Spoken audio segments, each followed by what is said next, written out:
Hey guys, tonight we're cranking up the thermostat and diving, sweating and shivering into one of history's least glamorous medical mysteries, the sweating sickness of Tudor England. Forget plagues with dramatic boils and poetic deaths. This is the story of a killer that crept through royal palaces and mud-soaked cottages alike, leaving everyone drenched, delirious, and rethinking their choices in sleepwear. So, before you settle in, take a moment to like and subscribe, but only if you actually enjoy what I do here. Leave a comment telling me where you are listening from and what time it is for you. Now, dim the lights, switch on a fan for that white noise, and get as comfortable as possible. Let's get curious for a second. Have you ever woken up sweating at 3 a.m. and wondered, is this a fever or just adult responsibility? Have you ever blamed your partner, your pet, or your increasingly hostile pillow for your night sweats? Would you survive a disease where the first symptom is feeling extremely unwell, but British about it? And just how many layers of wool clothing can a person peel off before they become a public menace? Could you keep calm and carry on while the guy next door is sweating through his mattress and yelling about demons in the walls? Would you try the Tudor treatment, which, spoiler, involves wine, leeches, and praying you don't get invited to a royal banquet? Congratulations, you've just woken up in 1528, in the middle of one of England's most mysterious epidemics. It's humid, you're a little confused, and suddenly you understand why everyone in Tudor portraits looks vaguely alarmed. Welcome to the age of the sweating sickness, where the only thing more contagious than the disease is the panic. It's morning in 1528, and you're peeling yourself off a straw mattress, wishing you could invent deodorant. The air inside your timbered cottage is thick, sticky, and scented faintly of wet sheep. If you're lucky, the neighbor's goose hasn't wandered in for a nap on your only blanket. Welcome to a world where air conditioning means opening a hole in the wall and hoping a breeze doesn't bring in the neighbor's laundry. The sun, such as it is, leaks through warped wooden shutters, casting hopeful rays across a floor that is mostly dirt, with a top coat of last winter's mud and a dash of why is this sticky. Every footstep is a sensory adventure. Cold clumps of straw, stray feathers, and that mysterious puddle no one wants to claim. You could sweep, but your broom disappeared 3 months ago, possibly repurposed as a walking stick, or, more likely, as firewood during the last emergency goose evacuation. Your home is an architectural marvel by Tudor standards. 4 walls, mostly vertical, a low roof, optimistically called thatch, and insulation that consists of stuffing any available gap with moss, rags, or, on especially desperate mornings, extra laundry. Privacy doesn't exist. You share the single room with your parents, 3 siblings, and a rotating cast of relatives who have all, mysteriously, just dropped by. If you were hoping for a quiet morning, forget it. The daily soundtrack is a blend of coughing, snoring, animal noises, and a baby who seems to be training for a long and productive career as a town crier. Your blanket, if you have one, is a heavy rectangle of coarse wool that scratches in winter and steams you alive in summer. In the warmer months, you can either sweat yourself to sleep or risk the biting drafts from the cleverly named window, which is just a square cut in the wall covered by an oiled cloth. Pro tip: opening it at night guarantees a face full of mosquitoes, an inquisitive chicken, or, on special occasions, the neighbor's cat performing a high-stakes burglary of your dinner scraps. Let's talk about your bed. The word mattress is generous. It's really just a large sack filled with straw, flattened by years of heavy use, family arguments, and, once, an ill-fated game of who can jump the highest without waking grandma. Every movement produces a symphony of squeaks and rustles, with bonus points if you dislodge a cricket. You turn over and discover you've been sharing your personal space with at least 3 beetles, a splinter, and the creeping suspicion that the lumpy side of the mattress is sentient. Breakfast? That's optimistic. First, you need to find the communal mug, which doubles as a bowl, a ladle, and, last week, a temporary shoe for your youngest sibling. Your mother stirs a pot of yesterday's pottage over the smoky fire pit, and the aroma of boiling cabbage mingles with last night's ash. You take a cautious sip and congratulate yourself for not choking on a bone. There's no coffee. But if you're lucky, someone's hoarded a crust of rye bread from the last market day. It's hard enough to be used as a weapon, but calories are calories. As you sit cross-legged on the floor, you realize there is no escaping the heat. It creeps in from every angle. The low thatch roof traps it perfectly, turning your home into a Tudor sauna with the added bonus of livestock ambience. If you do have an animal indoors, chickens, goats, maybe a very determined pig, you're now sharing their body heat and unique aromas. On the plus side, nobody judges you for sweating. Everyone is sweating. It's practically a social event. You step outside for fresh air and immediately regret it. The village is alive with the sounds of haggling gossip and the unmistakable squelch of boots in summer mud. The houses sag in the humidity. Laundry flaps mournfully on lines strung between trees. And every path is an obstacle course of wayward geese and piles of things better left uninvestigated. You nod at your neighbor, who is enthusiastically emptying a chamber pot into the drainage ditch, and pretend this is normal, because for you, it is. Welcome to Tudor England, where comfort goes to die, and you start your day with a smile, a grimace, and the stubborn hope that tomorrow, maybe, someone will invent a fan. But don't hold your breath. If you do, you might just notice the smell. Before you can even finish complaining about breakfast, rumors are swirling. There's a sickness in town, and it's not your usual medieval misery. People are dropping faster than Henry VIII's wives. It starts with a shiver, turns to drenching sweats, and ends. Sometimes before you can update your will. No one knows what it is, but everyone is suddenly suspicious of their own armpits. No one can quite agree on what's happening, only that it's definitely not good for business or for your plans to make it to next Thursday. The neighbors who usually argue about geese are now whispering in corners, side-eyeing anyone who coughs, and clutching handfuls of wilted sage just in case. Even the local priest looks nervous and has started blessing everything that moves. Someone in your household suggests moving to the countryside, while someone else points out that the countryside is where half the rumors come from. For once, it feels like everyone's in the same leaky boat, one that smells a lot like panic and old turnips. The symptoms are so dramatic you'd think the illness was trying to win a medieval Oscar. It's never just a polite fever. Oh no, it starts with a cold, creeping sense of dread, like realizing you've left your only loaf of bread out for the rats. Then comes the chill, a deep, bone-shaking shiver that makes you pull your wool cloak tighter and regret mocking Aunt Edna's knitted socks. Next, you're suddenly boiling. The sweat pours out of you as if you're trying to water the entire village through sheer willpower. Your sheets become a swamp, your hair plasters to your face, and you briefly consider moving into the nearest pond for comfort. If you're lucky, you survive. If not, you don't even get the dignity of a dramatic deathbed confession, just a soggy pillow and a lot of confusion. Naturally, everyone has a theory.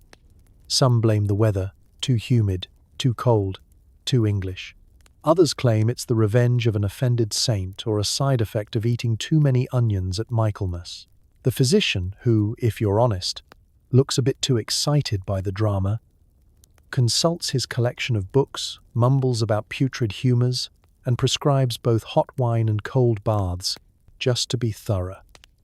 Meanwhile, the local apothecary sells out of everything remotely green or bitter, promising that if it tastes bad, it must be good for you. In a world already crawling with diseases, plagues, fevers, mysterious rashes, you'd think people would be numb to one more threat. But the sweating sickness is different.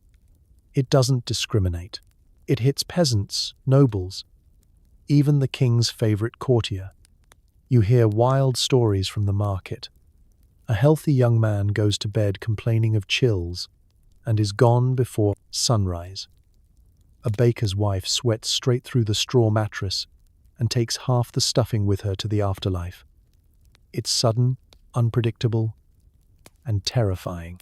Nobody can say what causes it, but everyone agrees. It's not the sort of thing you want showing up at your next family reunion. Even Tudor science is baffled. Some healers claim the sickness comes from foul air or bad vapors, so people start carrying sweet-smelling herbs in their pockets, hoping to filter out whatever invisible menace is wafting through town. Others try burning old shoes or sprinkling vinegar everywhere. One especially creative fellow wears a dried toad around his neck and claims it's worked for him so far. You're not convinced, but you do find yourself eyeing the frog pond with new respect. The worst part is, no one knows what to do. Quarantine is mostly an honor system. If you're sick, please don't come to the market. If you're well, please don't breathe too deeply. Everyone becomes obsessed with sweat. How much is too much? And is it a blessing or a curse? Someone suggests sweating it out on purpose, locking themselves in a room with heavy blankets and a jug of mulled wine, but that mostly results in confusion and several ruined mattresses. By evening, the village is a mix of denial and dread. Some people loudly declare that it's all just a story, while secretly checking their foreheads every 5 minutes. Others start writing wills, or at least making dramatic promises to give up gossip. After one more story about the blacksmith's cousin's mysterious rash, there's comfort in routine. Even if the routine now involves being slightly damp at all times and avoiding Aunt Mabel's infamous stewed cabbage. One thing is certain. You have never been more aware of your own sweat glands, and as you settle in for another night, the only thing thicker than the summer air is the suspicion that the sweating sickness is watching, waiting, and completely ignoring your new linen shirt. Good luck. It always begins the same way. A sudden, prickling chill up your spine, as if someone poured cold gravy down your back. Next comes the burning fever, the drenching sweat, and the growing realization that your linen shirt was a terrible investment. Is it a cold? Is it food poisoning? Is it, oh no, the sweating sickness?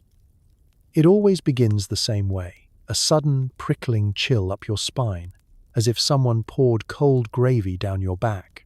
Next comes the burning fever, the drenching sweat, and the growing realization that your linen shirt was a terrible investment. Is it a cold? Is it food poisoning? Is it, oh no, the sweating sickness? You try to brush it off.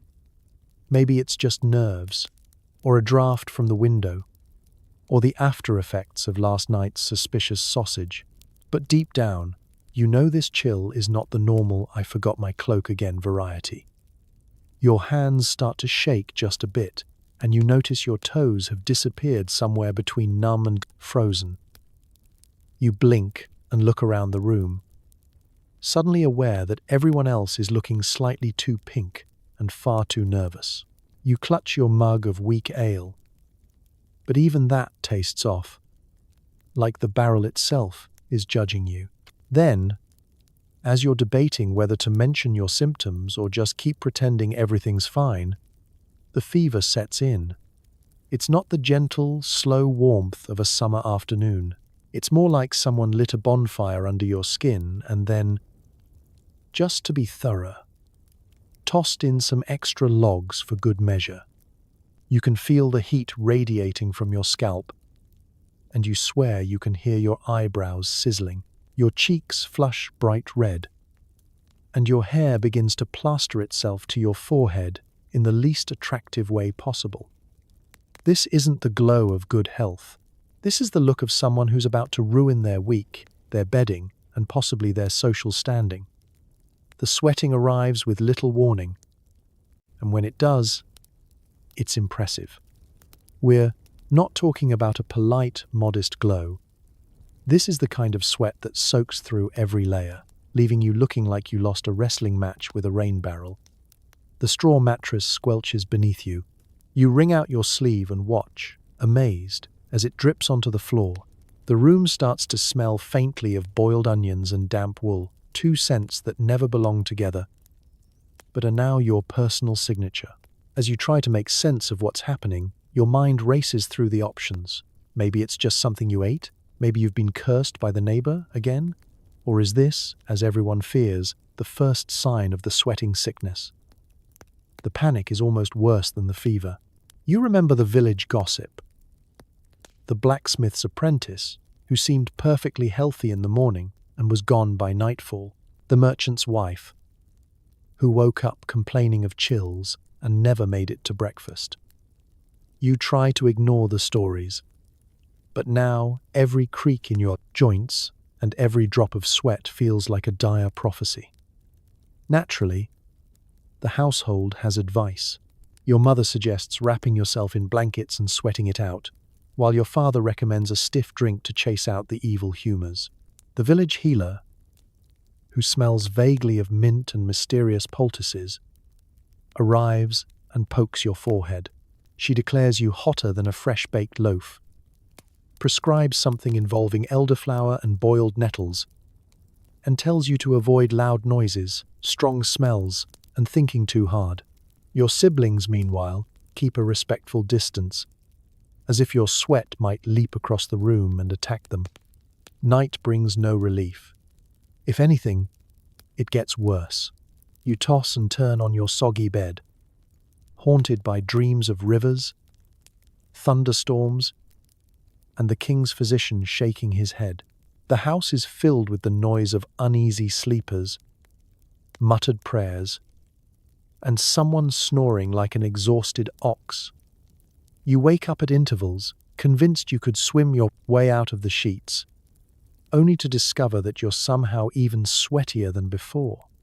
The next morning, if you make it that far, brings a new round of anxiety. You're pale, exhausted, and convinced you've shrunk by at least a few inches from overnight dehydration. Your friends and family eye you warily, unsure whether to welcome you back to breakfast or burn your straw mattress for safety. You're not sure if you're better or just empty, like a wrung-out towel with a vague memory of dignity. And so it goes. Every cough, every shiver, every drop of sweat becomes a question mark, hanging over your day like a cloud. Is this the end? Or just the beginning of another miserable week? Either way, one thing is certain: you will never take dry linen for granted again. You try to go about your business, but your skin feels like it's hosting a Renaissance sauna. Your neighbors are gossiping at a socially appropriate distance. You have important chores to do, but every step squelches. Someone mentions humors and bad air as the reason you look like a boiled ham. The day begins with optimism, or what passes for it when you've already sweated through your best shirt before breakfast. There's wood to fetch, chickens to chase, and a pig with ideas above its station. But you're moving slow, as if wading through porridge. The world feels foggy and damp, every surface slippery and faintly alarming. You try to ignore your own smell, which is somewhere between musty hayloft and turnip soup left on the hearth for too long. No one says anything. But you notice your family all eat breakfast on the opposite side of the room. Even the dog, normally a shameless beggar, thinks twice before lying in your lap. You decide to power through, Tudor style. This means ignoring symptoms, muttering a prayer, and heading outside to tackle the never-ending list of daily chores. It's not like you get sick days, after all. The cows still need milking, even if you're one fever dream away from thinking you're the king's long-lost cousin. So, you stumble out to the yard, eyes half closed, clutching a wooden bucket in one hand and your dignity in the other. The grass is slick with dew, and your own foot slips in a patch of mud that's been suspiciously warm since last week. Your neighbor waves, then pulls his scarf over his nose and claims he's just catching the morning air. You know he's really just hiding from the so-called plague carrier. Inside, things aren't much better. The fire is struggling to stay alive, as is the bread dough you forgot to cover. You stoke the embers with more hope than skill, sweat dripping down your back. Someone suggests you wrap yourself in wet rags to draw out the fever, while another relative recommends sitting in a barrel of cool water to shock the heat. You compromise by leaning against the cold stone wall, hoping not to pass out in front of the visiting parish priest. Despite your temperature, life in a Tudor village doesn't pause for minor inconveniences like imminent death. There's laundry to be done, which in your state feels like a personal attack. You haul water from the well, sweat stinging your eyes, arms trembling. You try scrubbing a shirt but nearly drop it in the mud. The shirt wins. Someone tells you that fresh air is the best cure. So you take a walk right into a gathering of neighbors discussing who's the sweatiest this week and how many chickens have mysteriously stopped laying. You stand there, awkward, a living cautionary tale, while old Mrs. Beale pokes you in the arm and nods sagely, as if she invented the concept of fever. By midday, your appetite is gone, replaced by the desperate urge to nap somewhere cool. The pottage simmers, thick and lumpy. You can barely taste it, which is probably for the best. Someone suggests adding more onions to clear your head. But your head is already full of fog, regret, and snippets of last night's fever dream, where the king's horse was giving medical advice. Afternoon brings more of the same: chores, sweat, and endless advice. Someone appears with a bundle of dried herbs and starts waving it over you. You're told to think pleasant thoughts, which is hard, when your thoughts are mostly about dry bedsheets and maybe moving to Iceland. The local doctor, if you can call him that, finally stops by, takes one look at your flushed face, and prescribes less work, more prayer, and possibly fewer onions. By evening, you're running on pure willpower. You sit on the threshold, grateful for a breeze. The village children play in the street, keeping a careful buffer zone around your shadow. You watch the sun set over the fields, half awake, wrapped in a damp blanket, and the peculiar dignity of someone who has survived another day with a Tudor fever. You made it.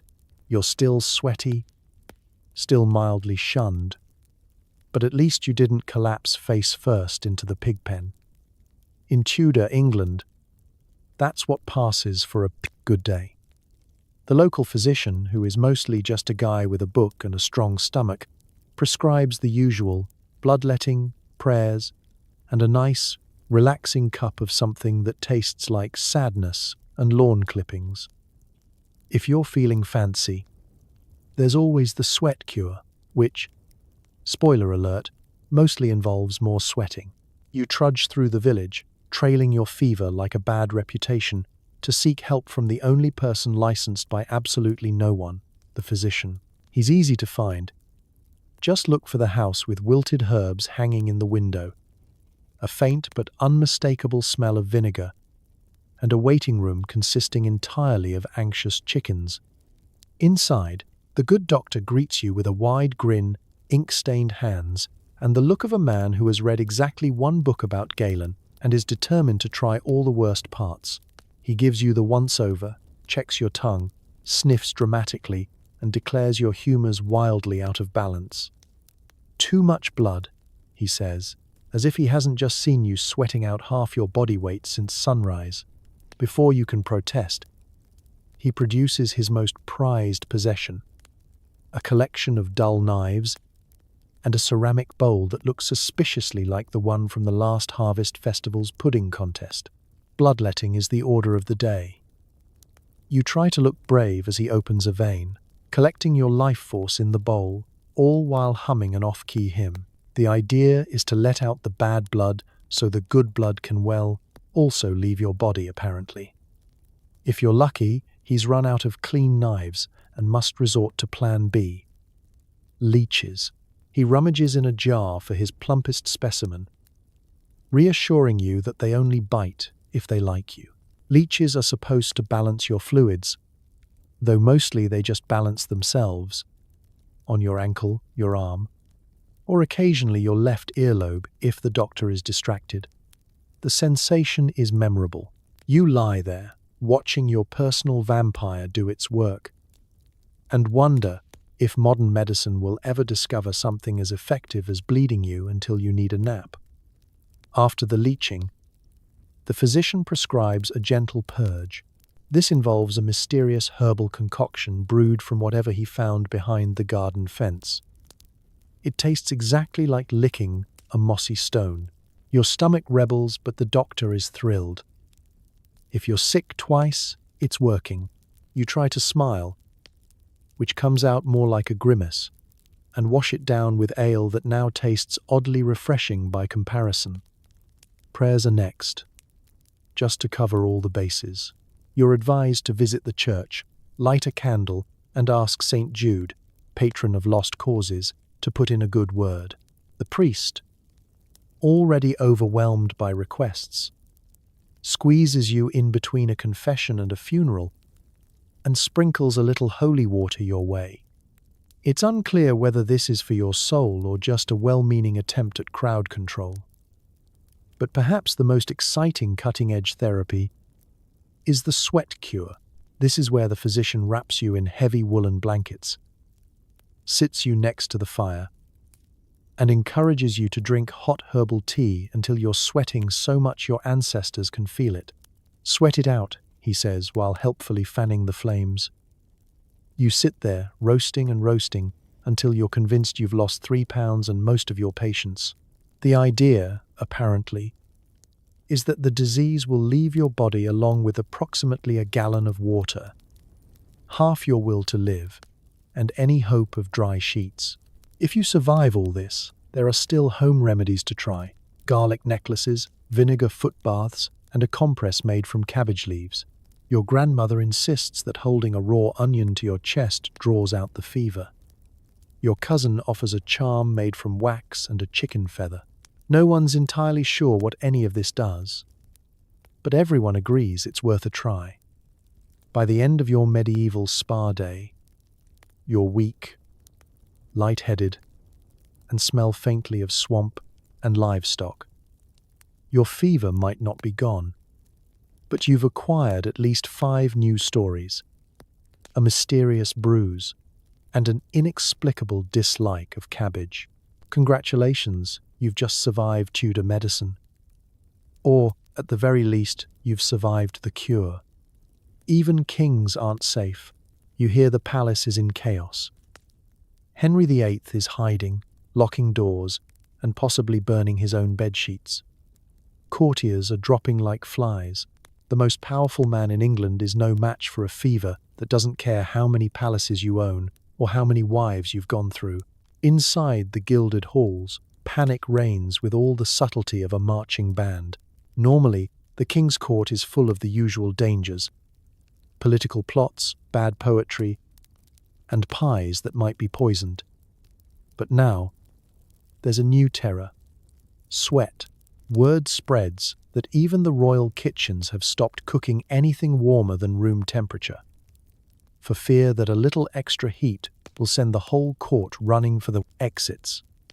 The palace laundresses, once bored and underpaid, are now the most important people in London, desperately scrubbing sheets as if the fate of the realm depends on lemon water and elbow grease. Henry, for all his bravado, is as superstitious as anyone, At the first hint of illness in the palace, he bolts every door, refuses all visitors, and sends panicked letters to his favorite doctors, demanding advice and extra strong remedies. Some say he's sleeping in his armor, just in case he has to make a quick getaway, or maybe to sweat out his own fever like a true Tudor sauna. His personal physicians, who usually spend their days arguing about the benefits of plums versus prunes, are suddenly forced into round-the-clock consultations that mostly involve advising the king not to panic while quietly panicking themselves. You can almost picture it. Henry VIII, normally a man of prodigious appetite and even more prodigious self-confidence, pacing his private chamber in a cloud of lavender oil and barely concealed dread. His face, usually flushed with anger or wine, is now red from the heat. He changes shirts 3 times before lunch, and by mid-afternoon, the piles of discarded linens are starting to look suspiciously like his last royal banquet. Lots of sweat, very little dignity. Of course, it isn't just the king who's nervous. The courtiers are beside themselves. Some have taken to sniffing posies of herbs, convinced this will ward off the bad air. Others slather themselves in vinegar or don their thickest cloaks, sweating and shivering simultaneously in a heroic but ultimately futile battle against invisible germs. The ambitious ones see opportunity everywhere. If Lord Talbot keels over before dinner, there's a new seat at the council table. If Lady Agnes survives, she's already plotting how to turn her miraculous recovery into a fashionable trend. Messages fly through the palace. News of who has fallen ill, who has recovered, and who has retired. To the country very suddenly. Translation: they're either contagious or terrified. The Queen, whoever she happens to be this week, barricades herself in her chamber, surrounded by handkerchiefs, prayer books, and a growing collection of herbal amulets. The royal pets are quarantined in a distant wing, and anyone who so much as sneezes near the king is banished to the outer gardens, where they are forced to make polite conversation with the peacocks. Meanwhile, outside the palace walls, the common folk follow every rumor. Is the king truly ill, or is he just avoiding his 4th wife's relatives? Will Parliament be cancelled?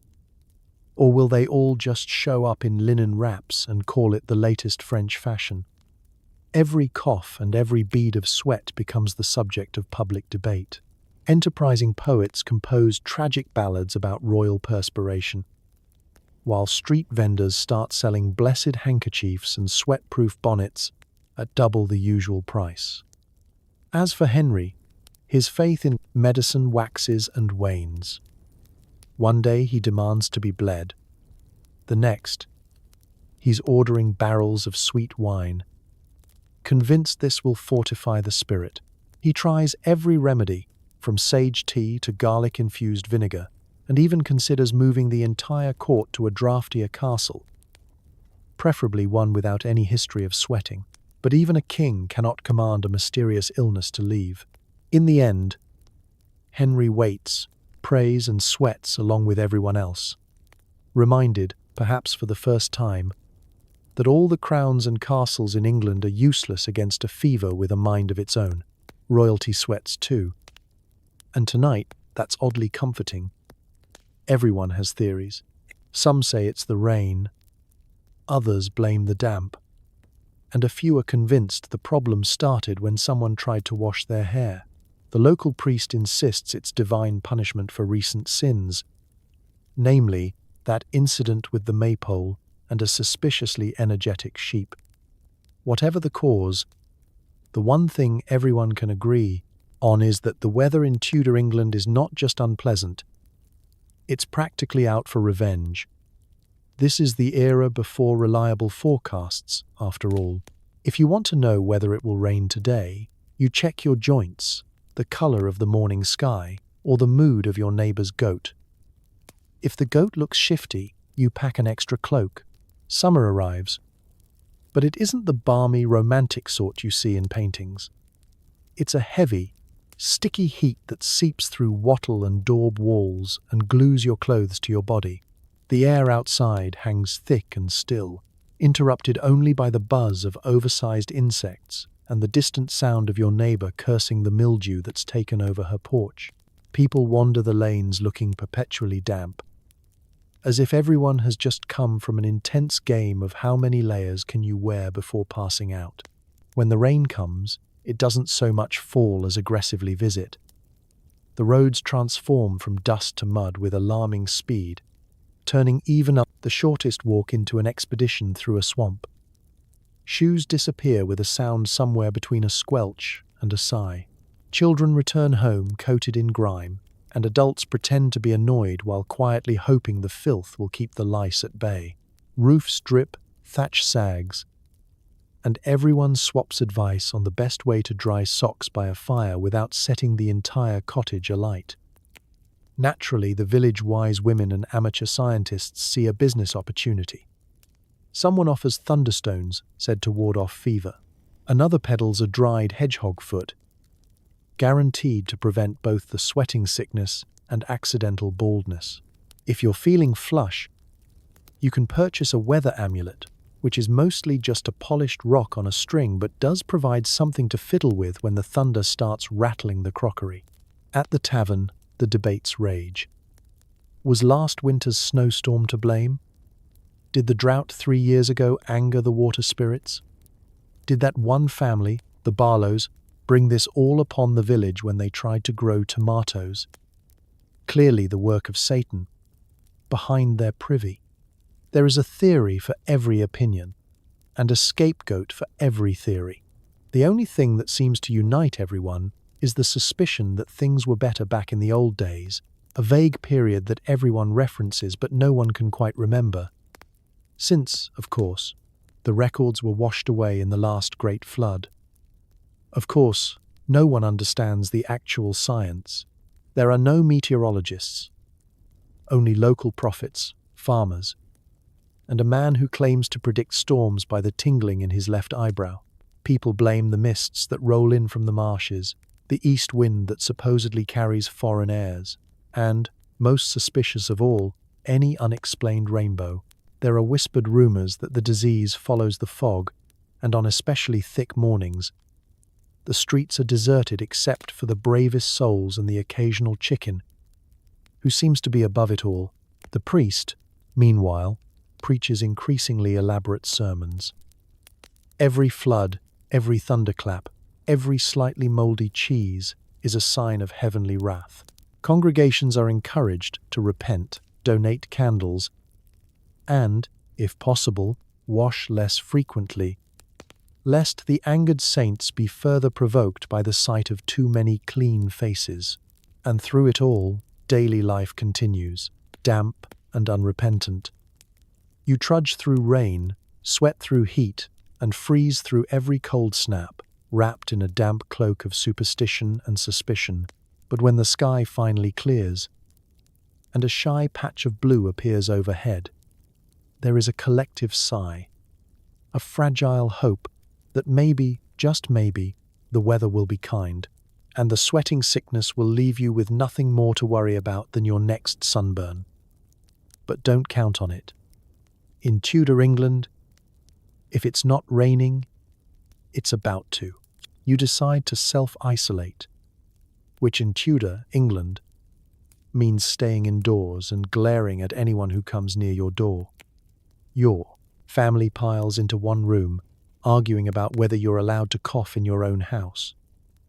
6 feet apart is more like as far as you can get before hitting the wall. There's no official order from the king, no pamphlet from the health board, just a general agreement that the less you see of your neighbors, the less likely you are to catch something that might turn your sweat glands into a local landmark. Your mother shouts instructions to close the window. No, open it, actually. Just stand near it and wave the bad air out. The family debate about whether a whiff of rosemary can ward off death or just cover the smell of last week's laundry. Everyone agrees on one thing. Do not let the neighbors in, no matter how loudly they beg for news, onions, or just a peek at your leeches. You build your defenses. A pile of shoes at the threshold to trip would-be visitors. Bundles of dried sage and wild garlic dangle from the lintel like medieval dream catchers. A cousin volunteers to patrol the front yard with a wooden spoon, ready to brandish it at any suspiciously sweaty passers-by. The dog, meanwhile, is thoroughly confused and spends the day barking at shadows, pigeons, and a particularly intimidating cabbage. Boredom sets in by mid-morning. The usual distractions, sweeping, darning, loudly pretending you're too sick to fetch water, quickly lose their charm. Your siblings invent new games.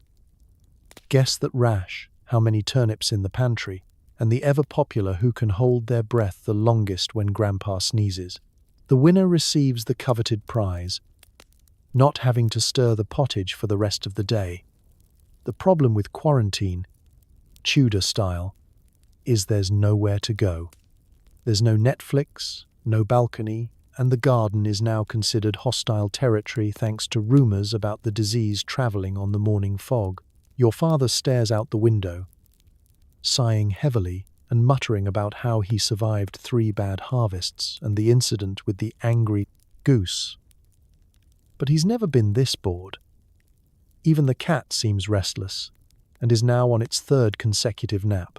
Communication, meanwhile, is a mixture of shouting out the window and passing notes via the communal bread boy, who is now the most important and possibly most exposed person in the entire village. He arrives twice a day, knocking on every door, eyes wide with the thrill of potentially being the village's patient zero. News from the next street, he crows, delivering gossip and stale crusts in equal measure. Inevitably, someone gets stir-crazy. Your aunt suggests everyone go outside for just a little air, which leads to a heated debate about whether the fresh air is more likely to cure or kill you. Eventually, a compromise is reached.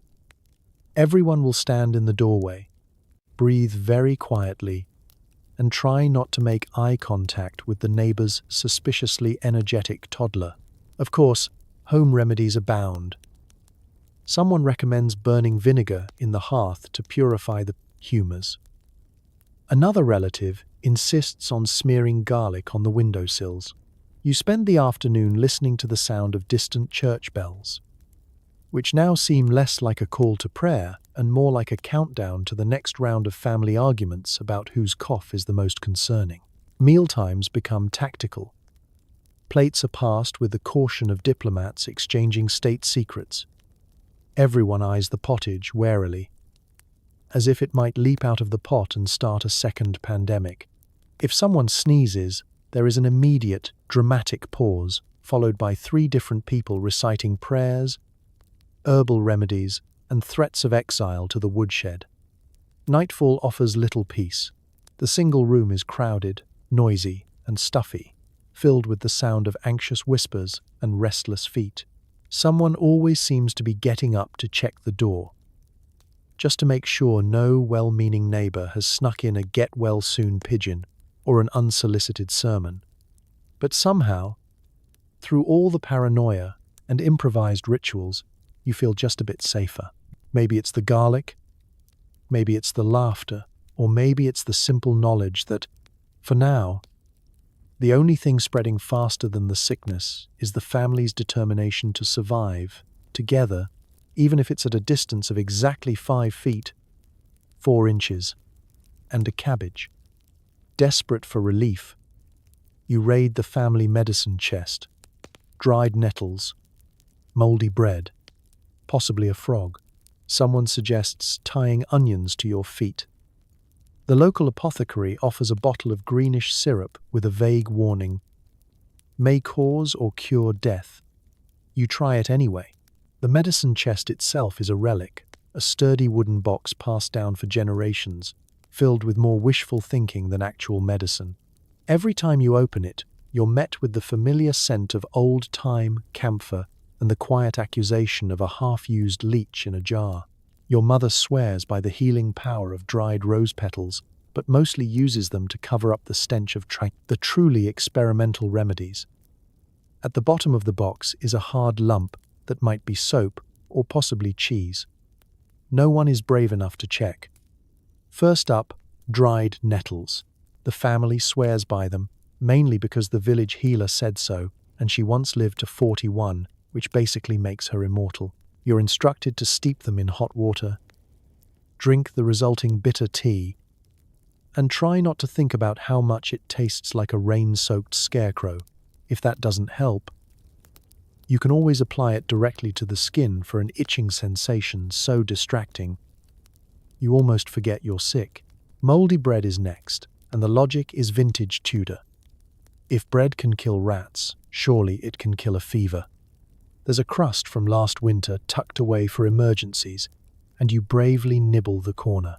The taste is horrifying, but the placebo effect is real.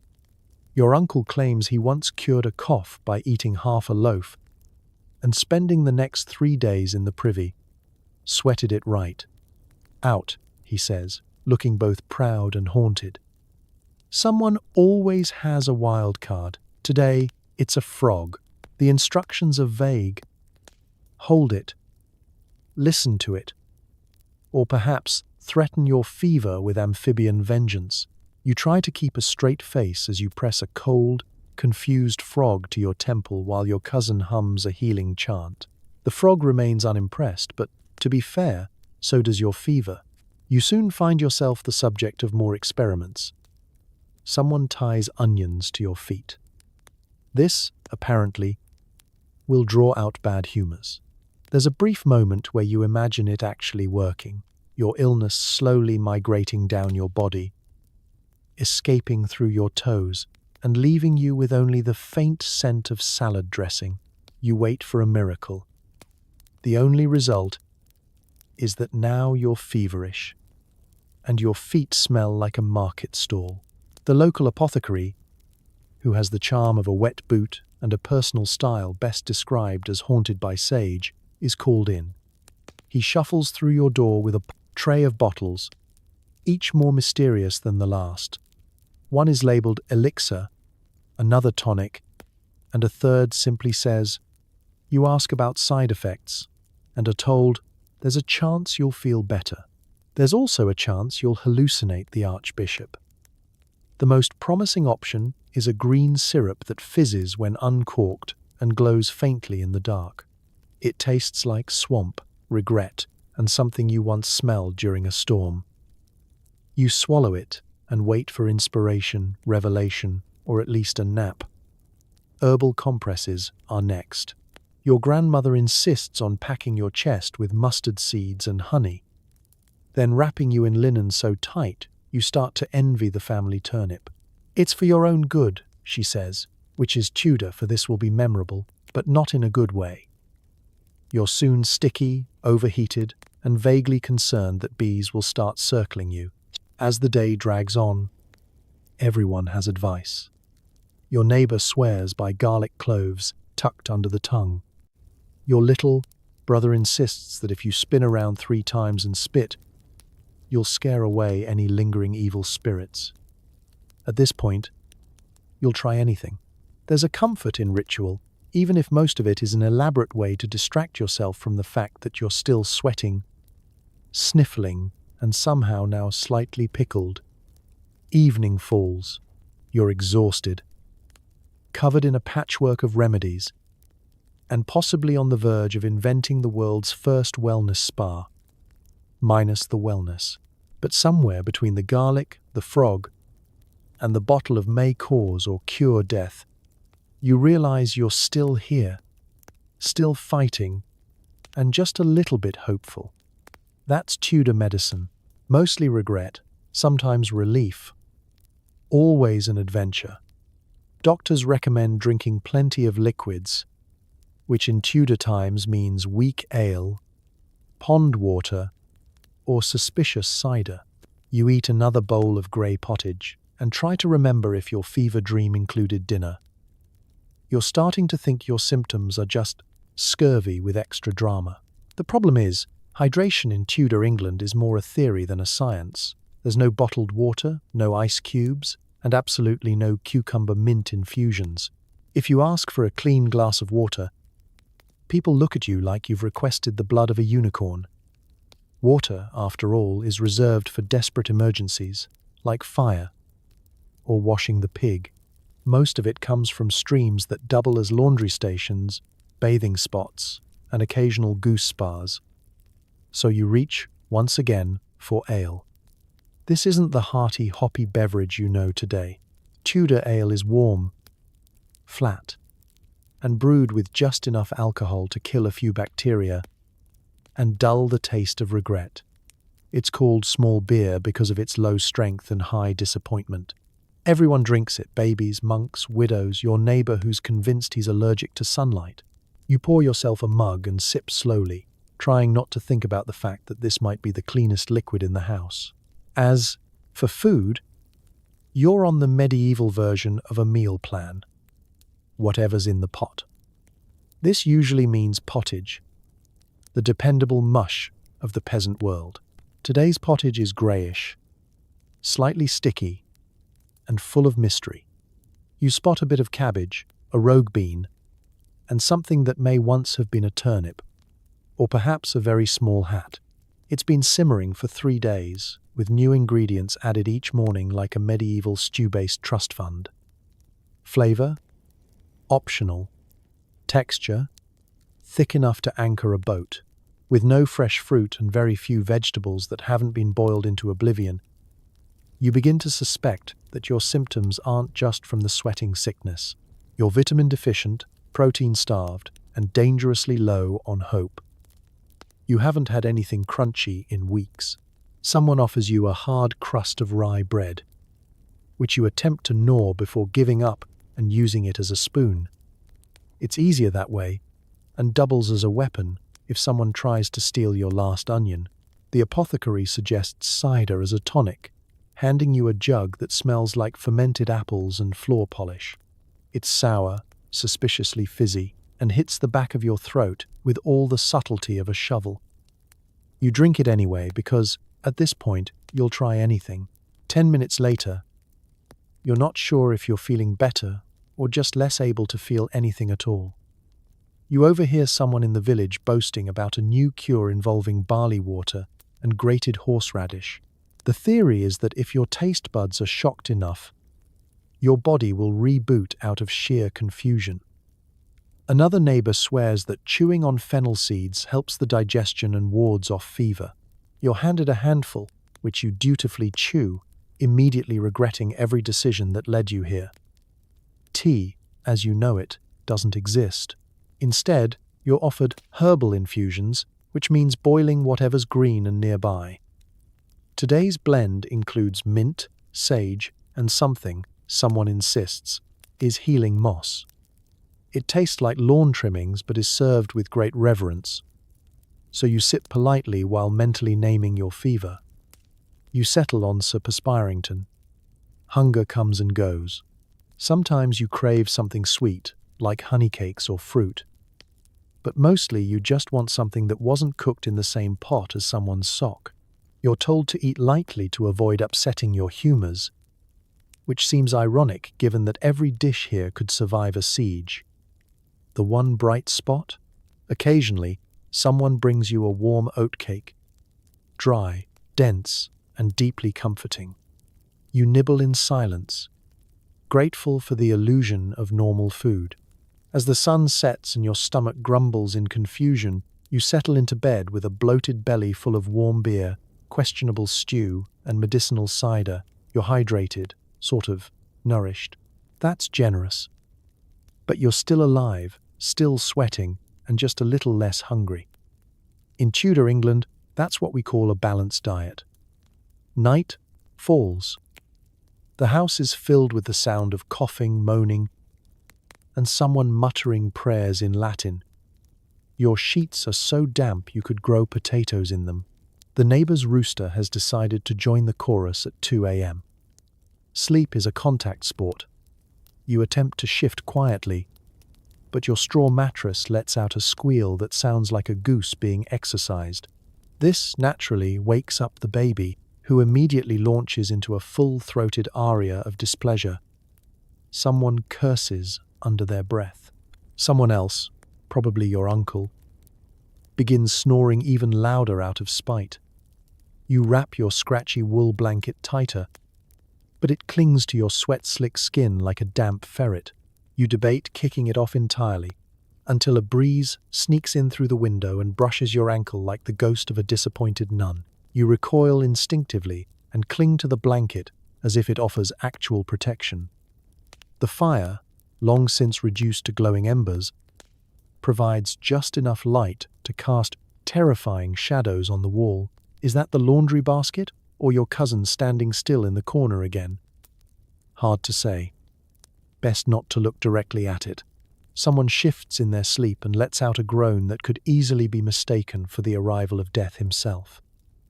You whisper a small prayer and try not to breathe too deeply. Outside, the world isn't much quieter. A fox screams in the distance, a sound so haunting it's now your new definition of anxiety. Somewhere nearby, a pig grunts ominously.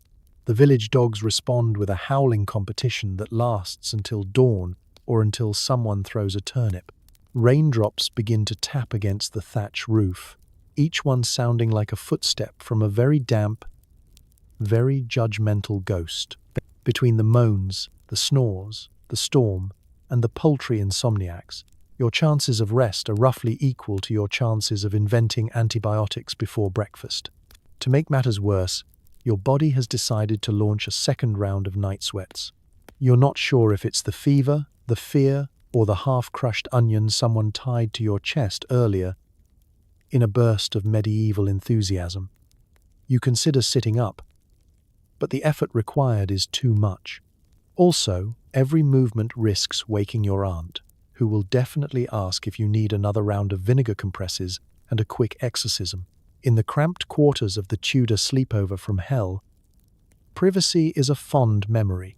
Everyone's in one room, sick ones, half-sick ones, and the definitely fine cousin who's sweating suspiciously in the corner. There's a rotation of whispers throughout the night. Do you think he's dying? No. That's just his sleep breathing. Wait, why is it so quiet now? Followed by a relieved snort when someone coughs. Again. You finally begin to drift off around the time the rooster decides, once more, that it's dawn. It is not dawn. The moon is still up. You fantasize about roasted poultry. Someone across the room sneezes violently, and the entire household jolts like startled pigeons. The baby cries again. Your uncle shouts witchcraft in his sleep. You begin to suspect the mattress is developing sentience. By morning, you haven't so much slept as survived the night in a horizontal position. Your hair is matted. Your sheets could be wrung into a stew. And your mood is somewhere between damp potato and murderous barn owl. But you're awake, still sweating, still surrounded by loved ones, each more fragrant than the last. You offer up a silent prayer for a nap, a dry shirt, and a slightly quieter night ahead. Word gets around. Did you hear? The blacksmith's wife caught it from a carrot. My cousin's dog sweated so much he became a puddle. Conspiracy theories abound, including one that claims the disease is punishment for refusing to eat turnips. Welcome to the Tudor Information Network. A vast, unregulated whisper machine powered entirely by anxiety and people with too much time on their hands. News travels at lightning speed. If lightning were fueled by fear and mild illiteracy, one villager hears a sneeze in the next town over, and by lunchtime it's become a full-blown tale of spontaneous combustion and dancing goats. At the center of it all is the village well. Not for drinking, of course, nobody would risk that, but for news. This is where people gather to exchange the latest theories, share updates, and invent brand new medical advice based entirely on vibes. Someone announces, with great confidence, that you can catch the sweating sickness by looking too closely at a bald man.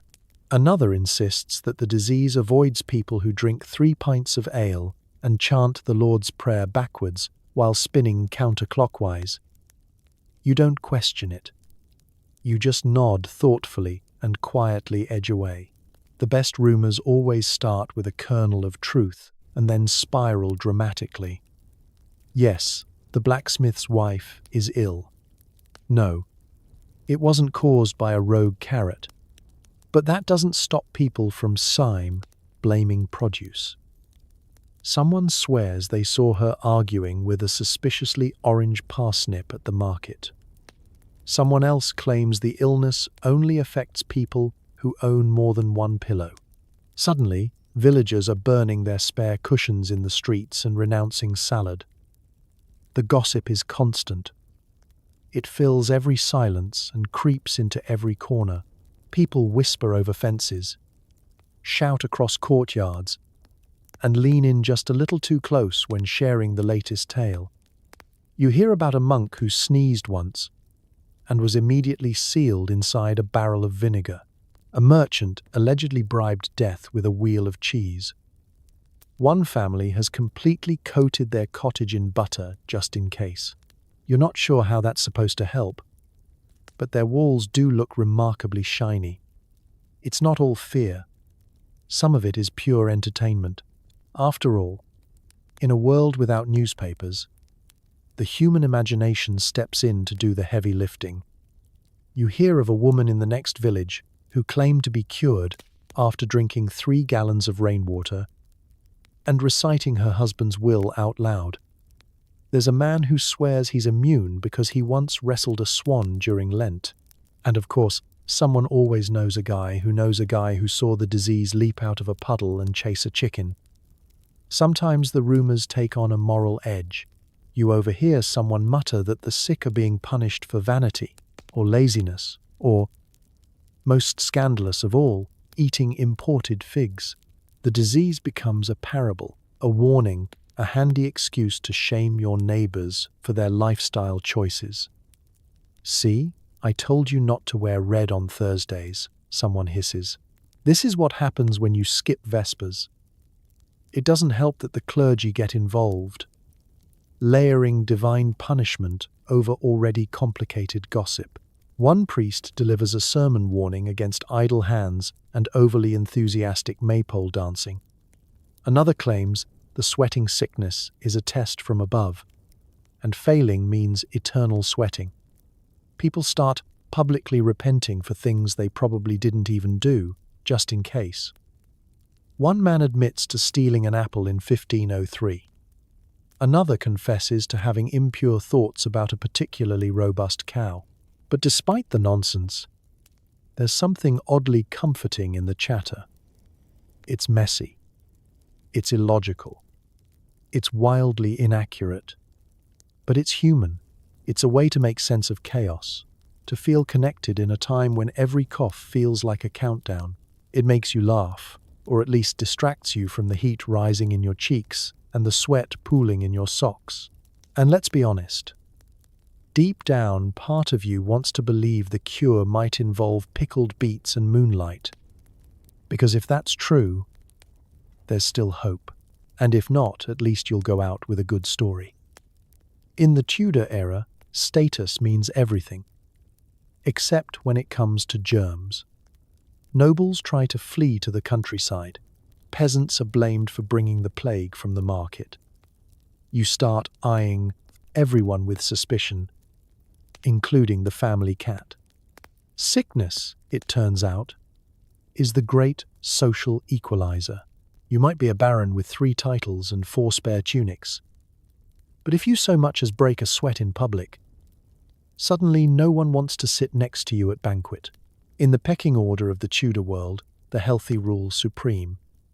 The moment you sneeze, you're demoted to something slightly below a stable boy with a rash. Nobles, of course, are convinced the disease is beneath them, socially, if not physically. The moment word spreads that the sweating sickness has reached the capital, they begin a mass exodus that would put migrating birds to shame. Entire households load into carriages, heading to country estates where the air is cleaner, the servants more disposable, and the peasants easier to blame from a safe distance. If you ask a nobleman where the illness came from, he'll say the lower classes, with the kind of confidence usually reserved for accusing someone of double-dipping. Meanwhile, in the village, you can feel the judgment like fog in the air. Peasants whisper about the butcher's apprentice, who coughed twice behind the cheese stall. Merchants glare at anyone with red cheeks. The midwife claims she saw the sickness lurking in someone's shadow, and now no one will stand to the east of her house. A woman is scolded for laughing too loud in public. Too much merriment, the priest warns, invites divine correction. Servants fare no better. If a noble falls ill, the blame always trickles down like gravy on a steep incline. Maybe the footman didn't clean the silver properly. Maybe the maid opened a window too wide and let in a dangerous draught. One poor lad was accused of having a suspicious forehead and exiled to the goat shed. The goat has been judging him ever since. Of course, you're not exempt. No matter how humble or average your life is, you're now part of the great Tudor suspicion Olympics. You eye the baker's wife. Was that a sneeze or just a flour incident? The cobbler's child looks flushed, but then again, he's always running around like a lunatic. Your cousin says he's feeling a bit warm, and you start slowly inching your bedroll farther away. Every family gathering now resembles a high-stakes card game, where the trick is pretending everything's fine, while subtly repositioning yourself near the cleanest relative. Class divides also show up in the treatments. The wealthy can afford private physicians, who show up in long robes and long faces, charging 3 chickens for advice like rest more and perhaps don't sweat so much. The poor, on the other hand, make do with herbs, hope, and the firm belief that onion juice is basically magic. A noble woman may be laid out on lavender-scented linens, sipping broth stirred with a silver spoon, while the average villager is wrapped in burlap and being told to gargle with warm vinegar and goodwill. But perhaps the strangest thing is how quickly social rules bend under pressure. The same neighbor who wouldn't let you borrow an egg last week now leaves garlic bundles on your doorstep. Nobles who once scoffed at folk remedies are suddenly very interested in your grandmother's root cellar full of medicinal weeds. Fear makes equals of everyone, briefly, awkwardly, and usually while covered in sweat. Even animals aren't safe. The family cat, long considered aloof but lovable, is now suspected of harboring fever in its fur. You catch yourself watching it warily as it stretches in the sunlight, wondering if that's just a nap or a deeply smug form of infection. The chickens are also under surveillance. One clucked suspiciously near a coughing child, and now it's been named Pestilence and relocated to the far side of the garden. In the end, no matter how many titles you hold or how clean your cuffs are, the sweating sickness doesn't care. It ignores rank, gold, and social niceties. It moves where it pleases, strikes when it likes, and leaves everyone, noble and commoner alike, clutching their handkerchiefs and casting side eyes at the nearest sweaty forehead. So you keep your distance, you boil your herbs, and you keep a very close eye on the cat, just in case. You consider bathing, but rumors say water opens your pores to evil humors.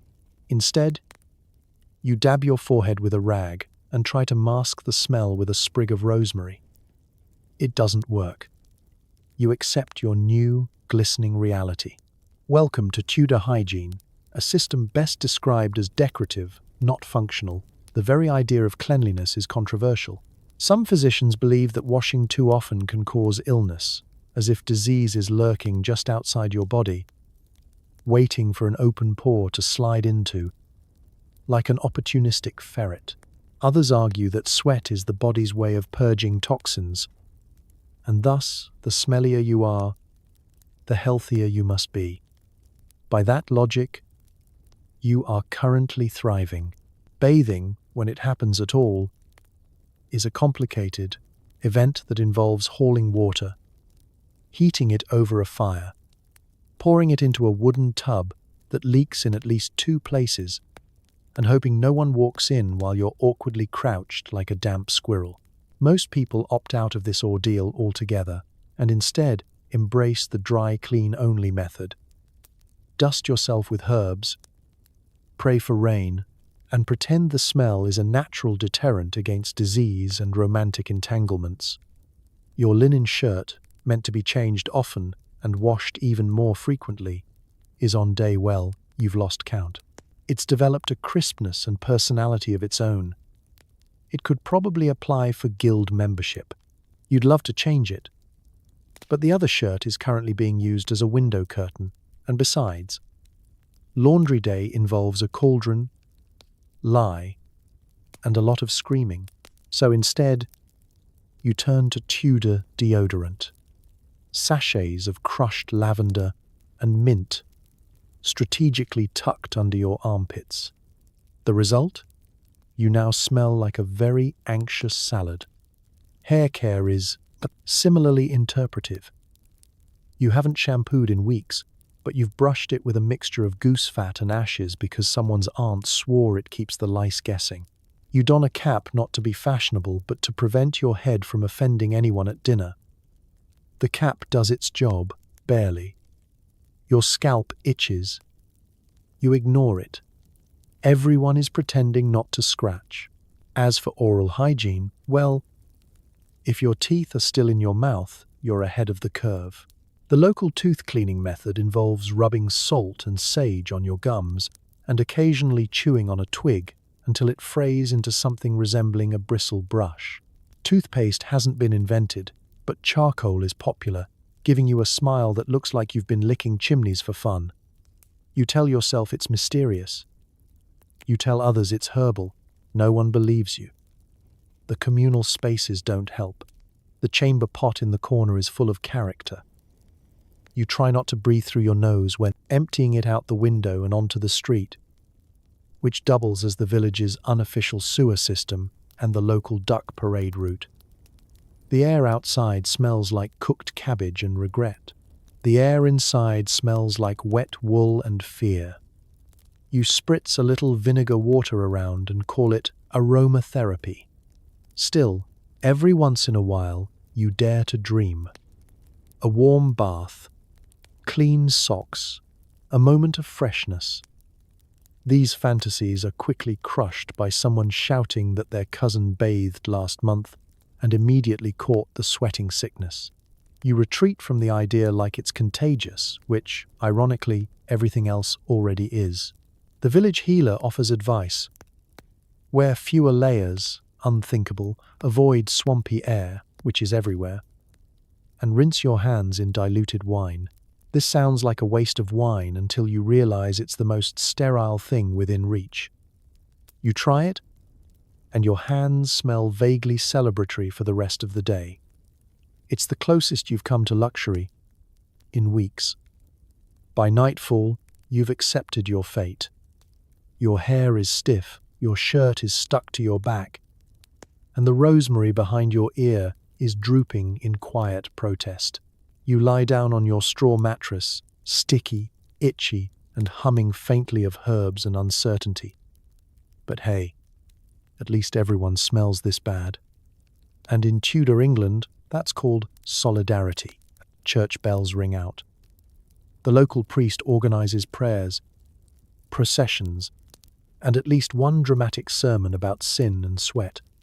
Someone hangs a dried weasel over the door for protection. Miraculously, the weasel survives. You're less sure about the humans. The church, as always, is the first to react and the last to understand. Every cough becomes a confession, every sneeze a spiritual emergency.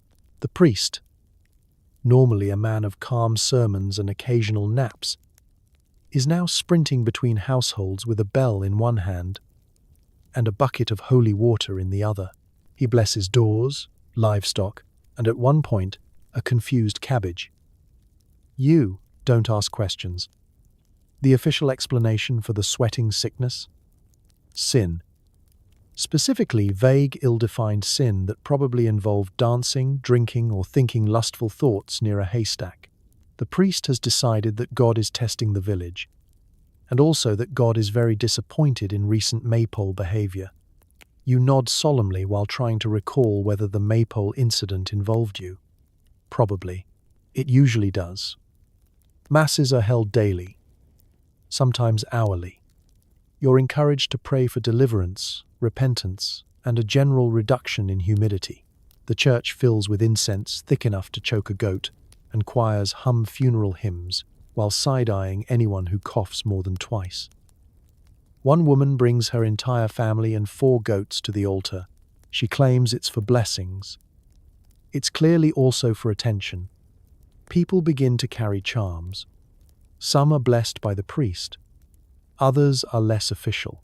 You spot someone with a dried toad sewn into their cloak. Another wears a necklace made of bones, garlic cloves, and what might be a baby's sock. Someone insists their cat is now a holy guardian and refuses to let it touch the floor. The cat, naturally, is thrilled by the attention and increasingly aggressive about enforcing bedtime prayers. Outside the church, superstition blooms like mildew on damp straw. Children are told to avoid stepping on cracks, not because of spinal consequences, but because the fever lives there. A rumor spreads that humming Gregorian chants while stirring your soup prevents infection. The entire village sounds like a haunted monastery at lunch. And then there are the relics. Oh, the relics. A merchant shows up claiming to sell a fragment of Saint Suecius's handkerchief. Someone else claims to have an actual tear shed by a bishop during the Great Chill of 1473. For a small fee, you can also buy a wooden medallion carved from the true damp tree, which promises to ward off evil humors, bedbugs, and unseasonal wind. No one can verify any of these claims, but business is booming. At night, prayers get louder. Whole families kneel in damp corners, begging divine protection with all the intensity of people who just watched 3 neighbors break into a sweat and never reappear. A man walks the streets ringing a bell and shouting, "Pray, sinners, pray," even though no one asked him to. He's not employed by the church. He just enjoys the drama. When someone dies, the funeral rites are swift, mostly to avoid crowding and the awkwardness of standing too close to a corpse. The priest reads the standard blessings. Everyone nods solemnly, and then a neighbor quietly asks if they can borrow the deceased's bucket. Life, after all, must go on. You catch yourself muttering prayers you haven't said in years. You even try bargaining.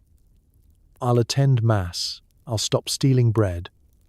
I'll definitely quit calling the blacksmith's son Gooseface if you just get me through this." You're not alone. Everyone is suddenly on their best behavior. Even the town drunk has taken to blessing his ale before drinking, just in case. Still, no one's really sure if the prayers work.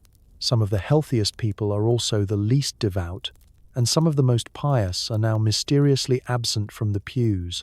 But that doesn't stop the routines, the rituals, or the hopeful muttering over bowls of stew. Because in Tudor England, you can't rely on medicine, and you definitely can't rely on plumbing. But you can rely on prayer, superstition, and a dried weasel nailed to the wall, just in case. The village doctor, wearing his lucky hat and a faint look of terror, makes his rounds. His advice is a grab bag of ancient wisdom, wishful thinking, and stern warnings not to eat cheese on Wednesdays. His bill is enough to give anyone a fever. You hear him before you see him. The jangle of belts, the thump of boots, and the slightly panicked humming of someone who's been treating one.com fevers all day without actually understanding what a fever is.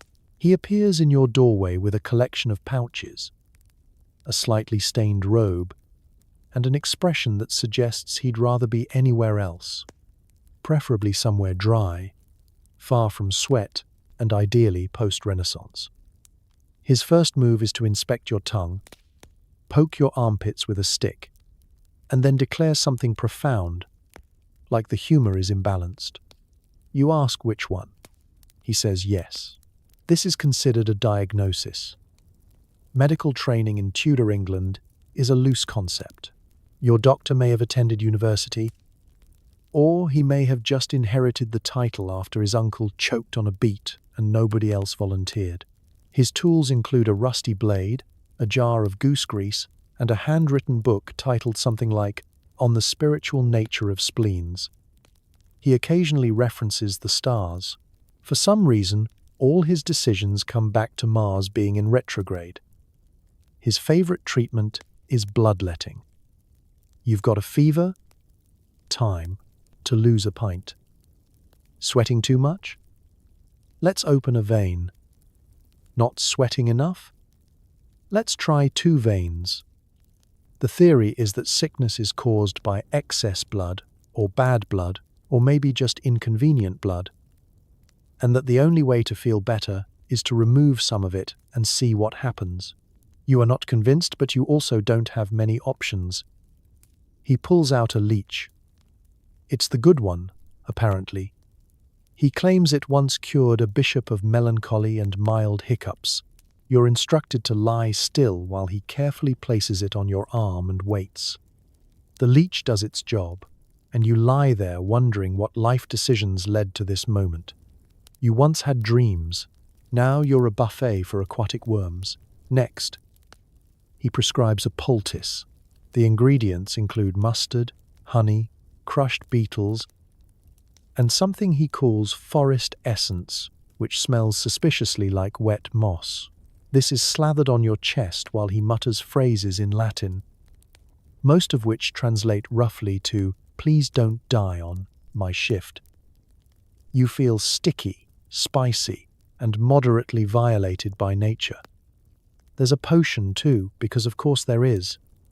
It's green, it fizzes, it's warm.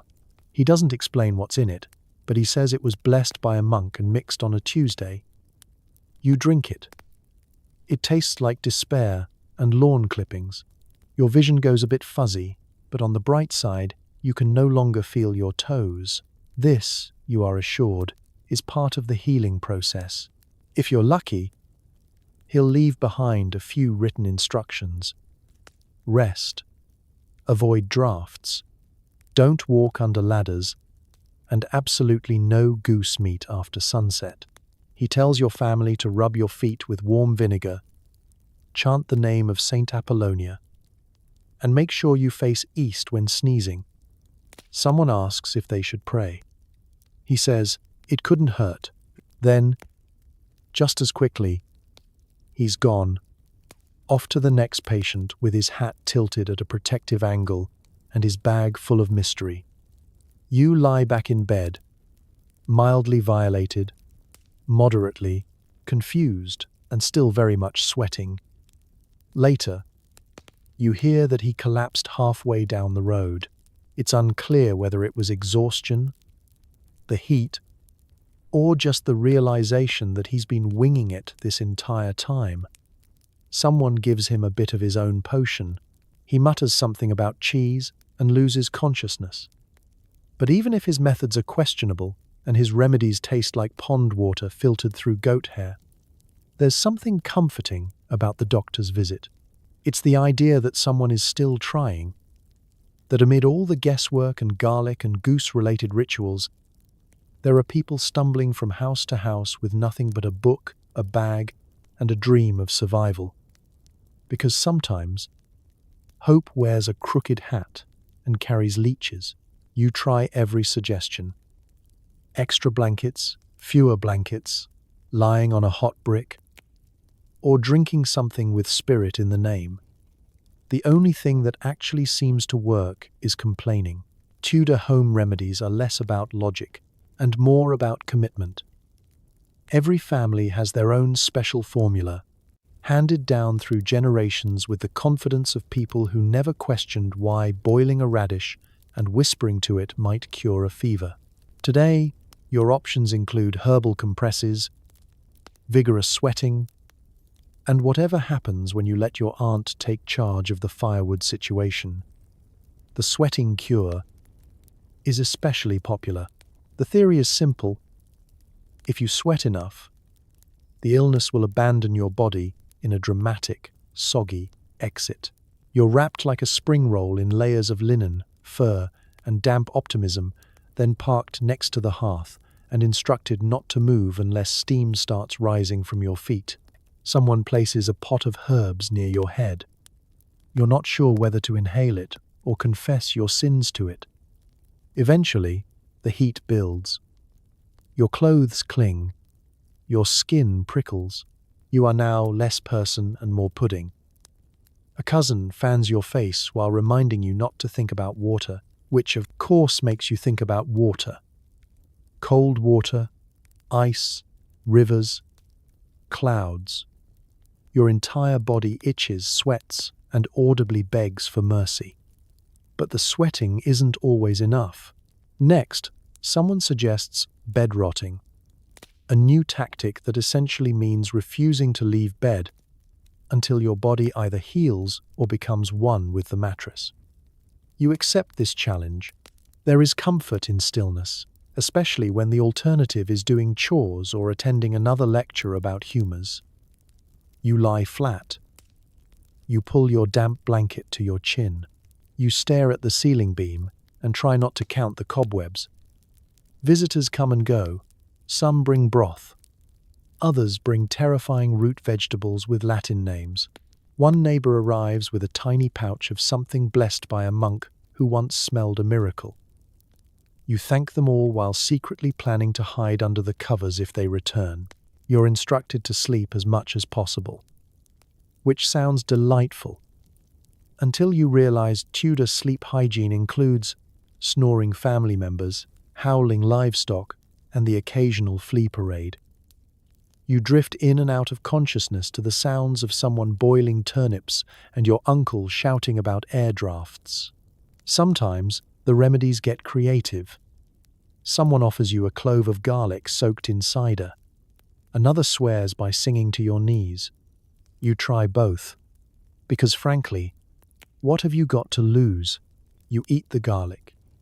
You sing a lullaby to your own legs. You feel slightly better, or maybe just distracted. The latest idea? Resting your feet on a hot brick wrapped in cloth. It's supposed to draw out the sickness through the soles. This, again, makes very little sense. But the brick is warm and doesn't require conversation, so you comply. Within minutes, the heat has spread to your toes and up your shins, which you interpret as either healing or early combustion. Each day blurs into the next. You bathe in sweat, nap intermittently, and make mental notes about which herbs smell worst when applied to your neck. The family keeps a chart tracking your coughs and comparing them to moon phases. One aunt insists your fever will break on the next full moon. Another says it'll happen when you stop resisting the mustard poultice. But through it all, under the blankets, beneath the weird tea stains, buried in fennel and goose grease, you do feel something resembling progress.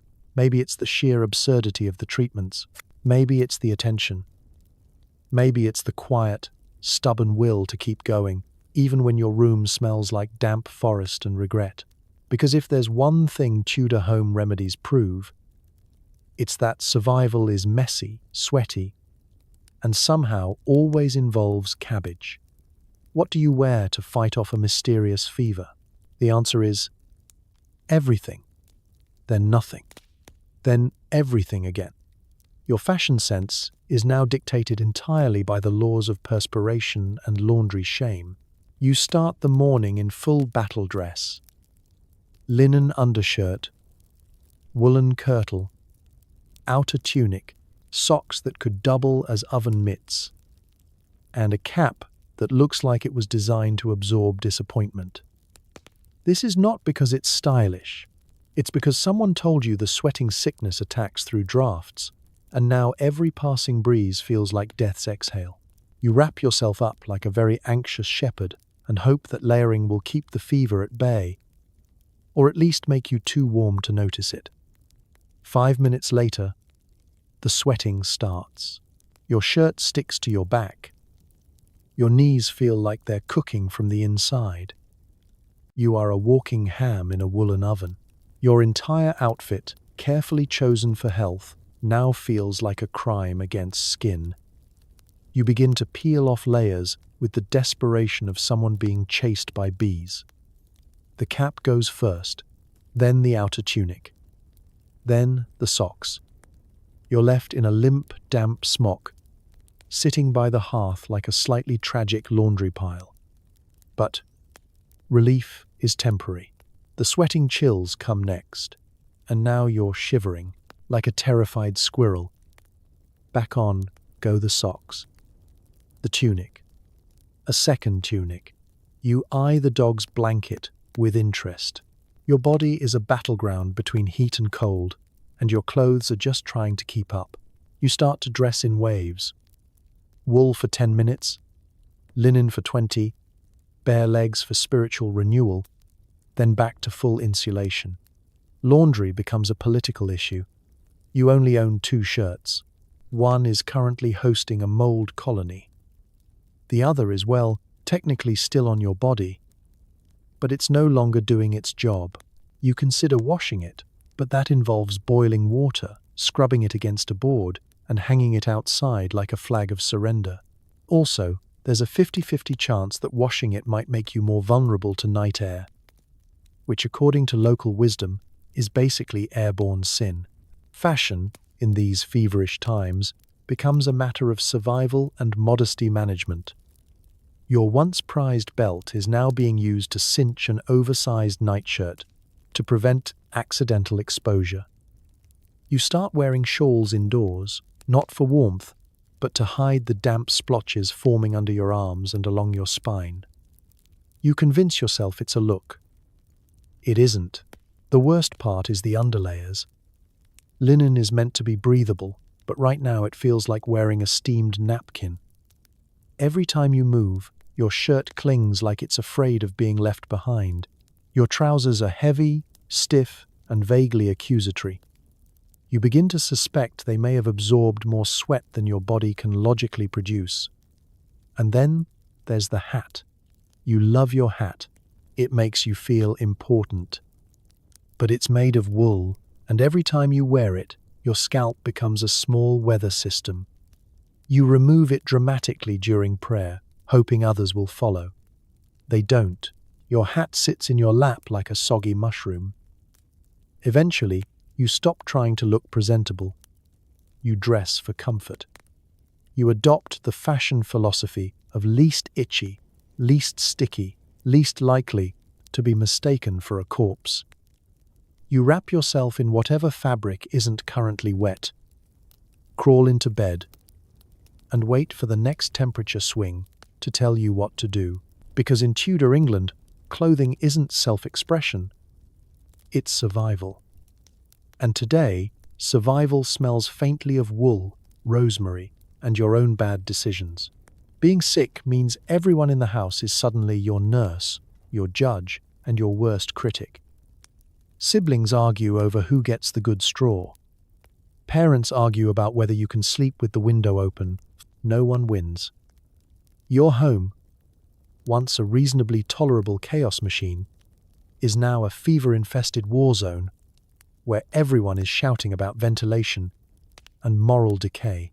The moment you cough, you're surrounded by family members who care deeply, just not necessarily in helpful ways. Your mother rushes in with a cup of herbal sludge and a cross made from 2 sticks. Your father mumbles something about humours and dramatically stirs a pot of porridge like he's summoning a demon.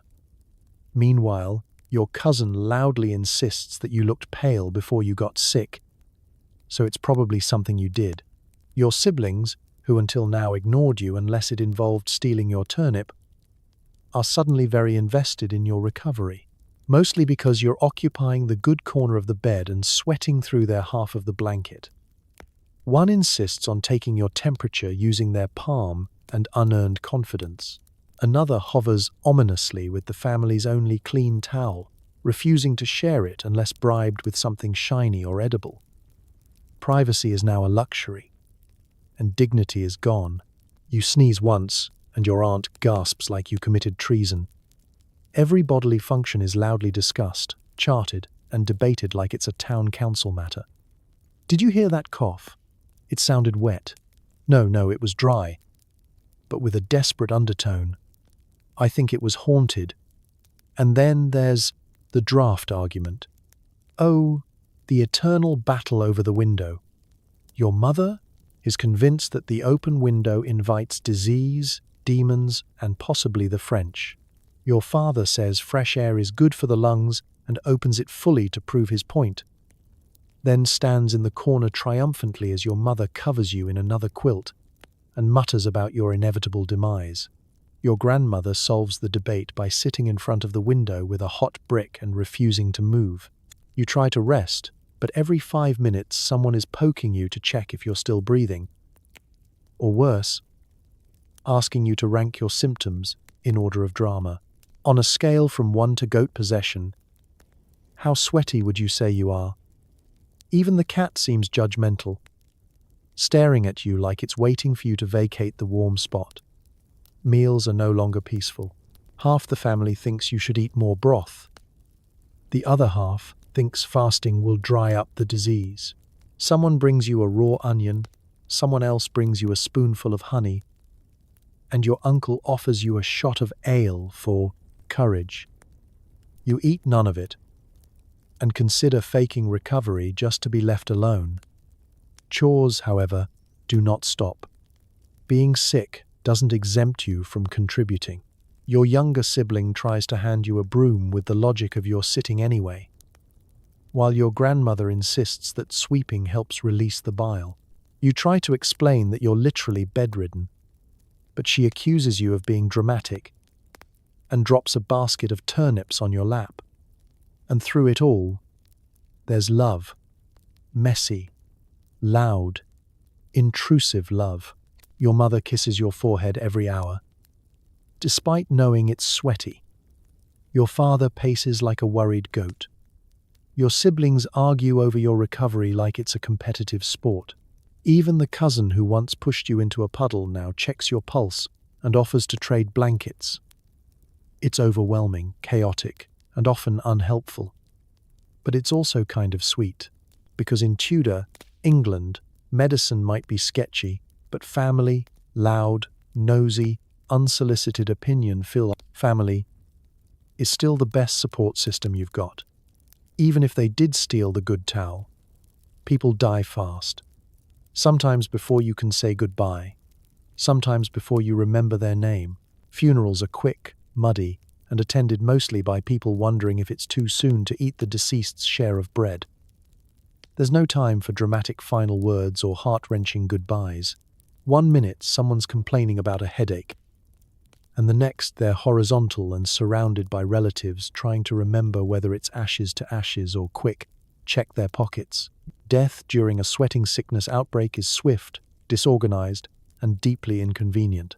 And in typical Tudor fashion, there's no real protocol, just a combination of panic, superstition, and a shovel that never quite dries.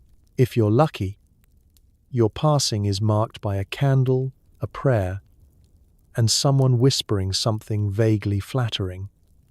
If you're less lucky, your funeral procession consists of 2 people dragging you into a ditch and a child asking loudly whether they can have your shoes. The graveyard is full, the priest is overwhelmed, and no one wants to get too close to the body just in case death by proximity turns out to be a thing. Yet somehow, amid all the grief and confusion, people manage to find humor.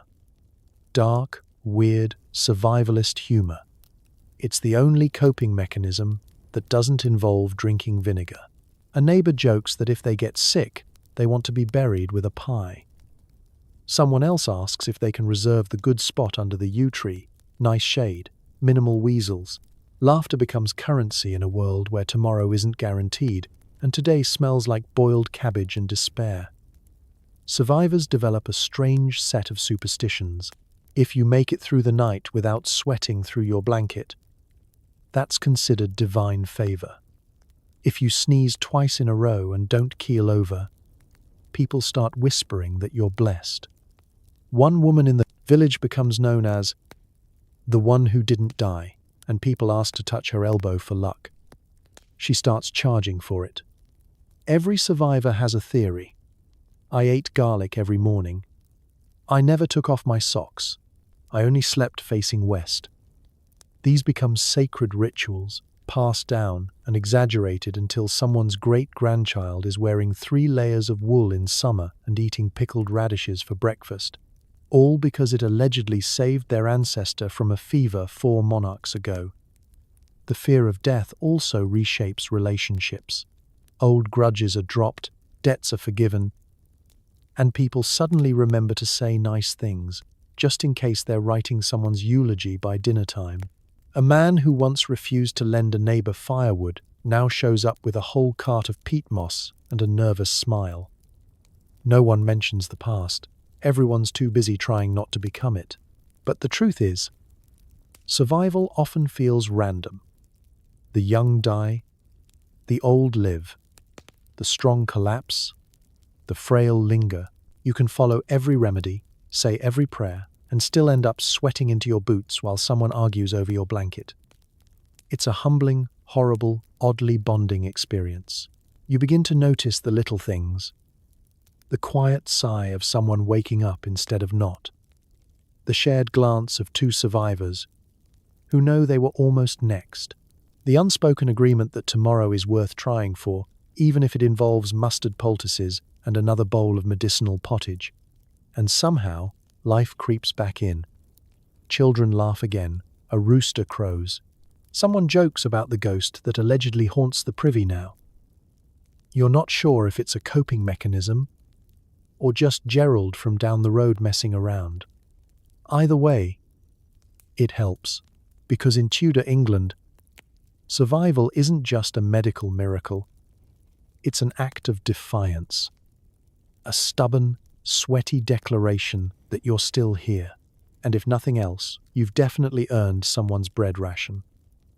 News spreads that courtiers are locking themselves in their rooms, burning their own clothes, and refusing to touch anything that isn't dipped in vinegar. Henry VIII starts talking to his hats. You wonder if the monarchy will survive more than the bed sheets. It turns out that even the most powerful man in England is no match for invisible sweat-based terror. The royal court, known for its strict etiquette and endless banquets, has been reduced to a sweaty game of hide-and-seek. Nobles are vanishing from corridors like someone yelled taxes. Servants are mysteriously away visiting family. And King Henry himself is barricaded behind 3 layers of curtains and 6 feet of aggressively perfumed cedar wood.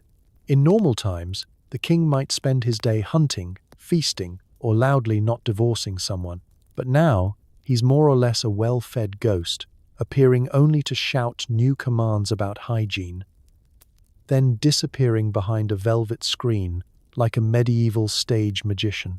He's ordered vinegar-soaked rags placed at every doorway and refuses to eat anything that hasn't been waved over a flame, blessed by a bishop, and possibly taste-tested by someone he doesn't particularly like. The palace has become a chaotic mix of overreaction and old superstition. Courtiers, once obsessed with fashion and court gossip, are now clad in layers of washed linen, clutching amulets, and accusing each other of looking a bit too pink in the cheeks. One noblewoman insists on holding a clove of garlic between her teeth at all times. Another wears a necklace made of damp herbs and her third best pearls. Someone tries to boil the royal scepter to cleanse its energy. The king was not amused. Royal physicians are summoned daily, only to offer advice that is somehow both vague and terrifying. One suggests airing out the throne room. Another recommends purging the entire court just to be safe, and a third proposes relocating the monarchy to a remote turnip farm. This man is quickly reassigned to long walks in the countryside. Meanwhile, palace servants are running themselves ragged, trying to obey a constantly changing list of hygiene rules. Floors must be scrubbed with salt water, windows opened only at dusk, and food must never, under any circumstances, come into contact with wool. No one knows why. Someone tried to ask. They haven't been seen since. Even Henry's famously elaborate wardrobe is under attack. Silk doublets are declared suspiciously breathable, and entire closets are purged in the name of cleanliness. The king's tailor starts sewing with gloves, goggles, and what might be a pigeon feather mask. Rumor has it the king burned 3 tunics after they made him sweat in a treasonous way. Conversations at court have shifted. It's no longer about foreign policy or inheritance disputes. Now it's, "Did you hear Lord Pembroke fainted after sniffing a pear? And Lady Agnes is using rosewater and vinegar. She must be desperate." No one wants to be the first to admit fear, but everyone's secretly counting coughs and watching sweat stains spread like wildfire across velvet sleeves. Henry, for his part, begins issuing edicts from a distance, reportedly pacing around his chamber, muttering to his hats for counsel. Each hat has a name. One is for diplomacy. One is for plague-related anxiety. One just has feathers and seems to exist for emotional support. The court pretends not to notice, mostly because they've started talking to furniture too. But even the elite, with their silks and privilege, can't completely avoid the reality outside. Disease doesn't care about lineage, and the fear that once trickled down now rises back up like steam in a sweaty cloakroom. The court's composure unravels stitch by stitch, until even the most stoic lord is standing in a hallway, fanning himself with a ledger and whispering Hail Marys to a bowl of lemons. And somewhere beneath the towering wigs and powdered panic, one truth becomes clear. Nobody, not even kings, sweats elegantly. Against the odds, some people recover, albeit thinner, crankier, and more convinced than ever that the neighbor's cooking is to blame.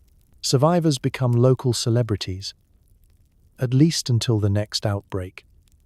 You wake up, confused. You're still sweaty, but it's the manageable kind of sweaty, not the full-body Niagara Falls experience. Your ears aren't ringing. The shadows in the corner aren't whispering your name anymore, and your aunt isn't hovering with a jar of something that smells like boiled despair. You realize with cautious optimism, you might actually be getting better. Recovery is a strange, awkward stage. No one wants to believe it at first. You announce that your fever has broken, and 3 relatives instinctively throw salt over their shoulders, just in case. Someone tells you not to get too cocky. That's what doomed the baker's son, apparently. He smiled once and died 14 hours later. Still, you feel it. Your fingers stop trembling. You can sit up without seeing stars. Your nose is still weird, but it's not actively leaking. You whisper a thank you to whichever saint handles mystery sweats and cautiously request solid food. You're given bread so hard it could double as a self-defense weapon, but you chew through it like it's roasted duck. And just like that, you're a survivor, a sweaty phoenix rising from a linen cocoon. You're not entirely sure how you made it. Was it the herbal tea? The garlic in your sock? The fact that no one let you touch cheese after Wednesday? You'll never know. But you're here. You're still wrapped in 3 blankets and smell faintly of beet poultice. But you're here. Suddenly, your opinion matters. People ask what you felt when the fever started. Was it more of a tingle or a full-body dread? Did the hallucinations include animals? On a scale of 1 to screaming, how loud was the sweating? You answer modestly at first, but by the 3rd visitor, you've begun embellishing just a little. Yes, I saw St. George in the rafters. Yes, he nodded. Yes, he looked impressed. There's a certain fame in being a survivor. Children stare at you like you're a living ghost. Neighbors ask to touch your elbow, hoping it transfers some of your sweaty immunity. The priest brings you bread. The apothecary gives you a new potion just in case. The doctor returns to examine your tongue and takes credit for your survival, even though his last advice was, try not to die. But recovery doesn't mean you're back to normal. Your legs feel like soggy noodles. Your head still hums. And emotionally, you're one dropped onion away from a meltdown. Your family treats you like a fragile relic. Half miracle, half cautionary tale. You try to help with chores, and someone gasps like you've just proposed walking into the woods during an eclipse. Emotionally, you've changed. You're more skeptical, wiser, less trusting of stew that's been out too long. You start carrying a sprig of mint for protection and refuse to wear your old shirt again, just in case it remembers. At night, you sleep lightly, listening for the telltale groans of someone else falling victim. When it happens, you quietly slide the good blanket over your legs and pretend to be asleep. Because that's the thing about surviving a Tudor epidemic. It's never really over. People are still sick. The rumor mill is still spinning. And you now live with the knowledge that your body is capable of becoming a damp, chaotic battlefield at any moment. But you also know you can come through it. So, you eat slowly. You walk carefully. You nod at people in that solemn I lived way. You sniff food before eating. You keep the dried rosemary tucked in your sleeve. And deep down, you know the truth. You didn't beat the sweating sickness. It just got bored and moved on. When the sweating finally stops, everyone is left jumpy, exhausted, and hyper-aware of every cough. The village holds a feast to celebrate survival. Someone proposes a toast to the absence of mysterious fluids. It's over. Or at least, it seems like it's over. No one's keeled over in 2 days. The priest has stopped pacing in circles, and the doctor hasn't screamed into a turnip since Wednesday. People are cautiously emerging from their cottages, blinking into the daylight like very pale raccoons. There's relief, of course, but it's the twitchy kind of relief, like surviving a storm only to discover your roof now leaks and your goats emotionally distant. Every sneeze sparks a wave of side eyes. Every bead of sweat is greeted with the suspicion normally reserved for pickpockets and unseasoned stews. You attend the village feast out of obligation and hunger. Long tables are piled with bread, slightly too boiled vegetables, and one aggressively festive pie. No one's entirely sure what's in it, but it's celebratory, so you eat it. There are weak toasts, half-hearted cheers, and cautious dancing that involves mostly foot-tapping and not too close glances. Stories begin to flow. Every survivor becomes a legend. Old Marjorie survived 3 rounds of it and still managed to knit socks for the entire block. Tom didn't get sick at all. He swears it's because he only bathed on leap years. You nod politely while hiding the fact that you hallucinated a talking squirrel and briefly considered marrying a bucket. No one needs to know everything. People are changed. Paranoia lingers like a suspicious smell. Friends avoid hugging. Neighbors keep an awkward 2 goose-length distance. One man walks around with a pouch of sage and waves it aggressively at anyone who coughs. Another builds a shrine to the blessed sweat, featuring a very shiny handkerchief and a small pile of garlic cloves. No one questions it. You're all too tired. There's a new appreciation for small things, a full breath, dry clothes, soup that doesn't make you question your mortality. People smile more, but it's the tight-lipped kind of smile, the kind you give when you're grateful and mildly haunted. You sleep lighter. You wash your hands more. You pretend you don't still smell like vinegar and fear. The healer has started writing a treatment guide, which is mostly doodles of toads and some notes about not trusting the moon. You offer to contribute, but all you really have is a list of things that didn't work. Screaming, sweating, praying to random saints, and drinking anything green. She thanks you and says that's most of the book. There's also loss. The empty chair, the quiet patch of field, the friend who swore they just had a bit of a sniffle. People gather to remember. Some cry, others shrug and say, well, they never listened about the leeches. Grief, like everything else in the village, is messy, practical, and sometimes oddly comforting. You light a candle, mutter a prayer, and steal an extra bread roll in their honor. But eventually, life inches forward.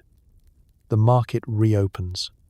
The animals are coaxed back into pens. The children invent games that involve pretending to have the sweat and then collapsing dramatically into hay bales. You don't have the heart to stop them. Honestly, it's kind of accurate. You patch your clothes. You clean your bed. You whisper to your own reflection, "Not dead. Well done." The normal rhythm returns, though it's a little slower, a little more cautious.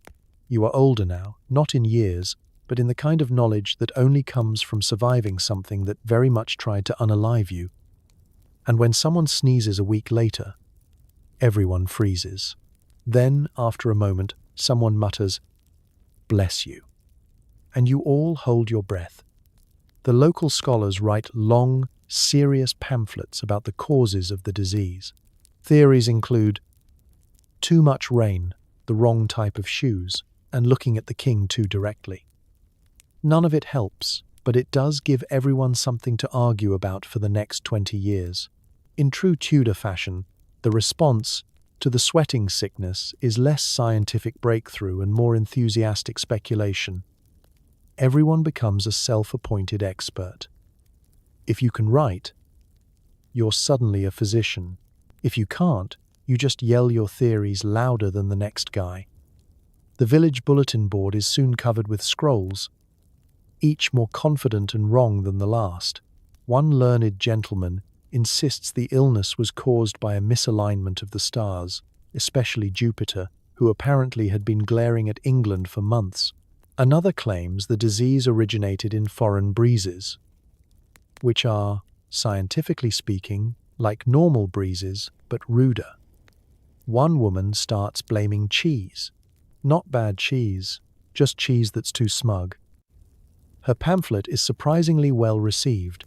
A pamphlet from Cambridge suggests the sweat is divine punishment for moral laxity, damp shoes, and the sinful overuse of pickled fish. It recommends wearing red at all times and avoiding anyone who seems too cheerful. Another scholar counters with his own publication titled "No, It's Definitely Miasma," which features 48 pages of detailed diagrams, most of which resemble angry clouds and constipated angels.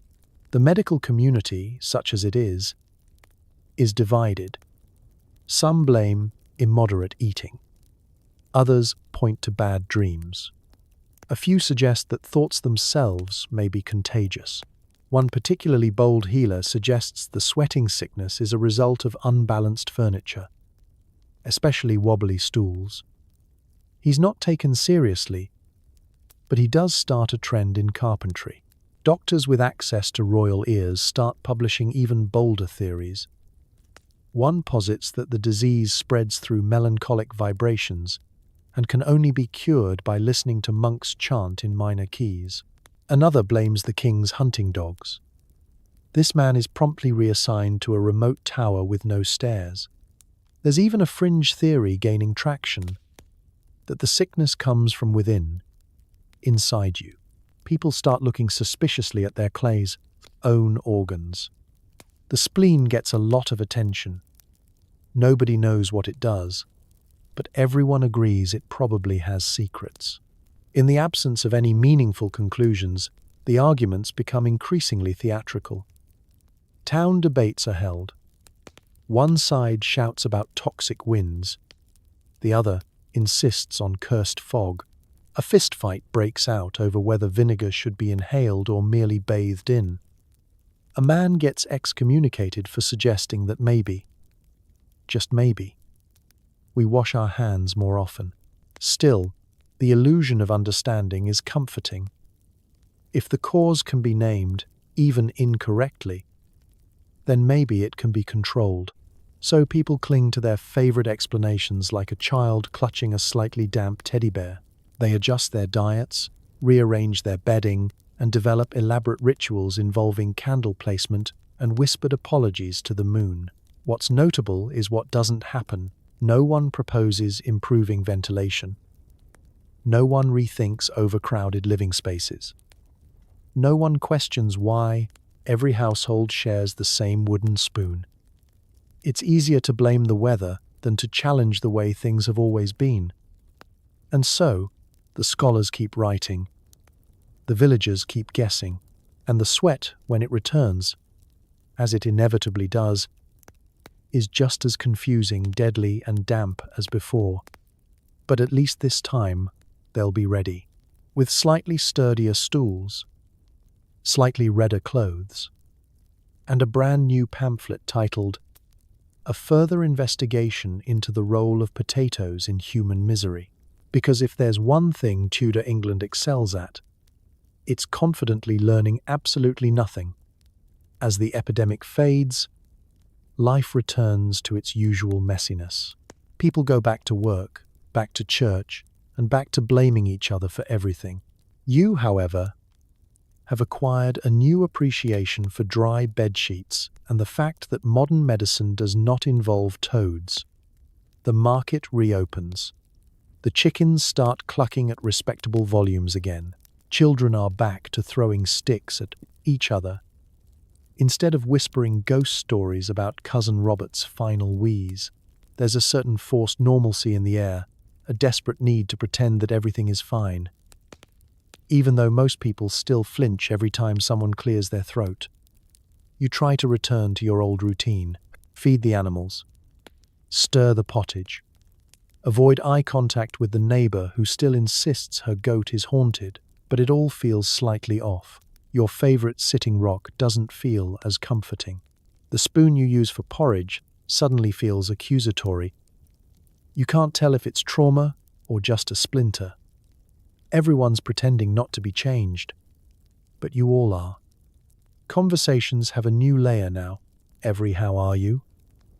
means, are you still sweating uncontrollably?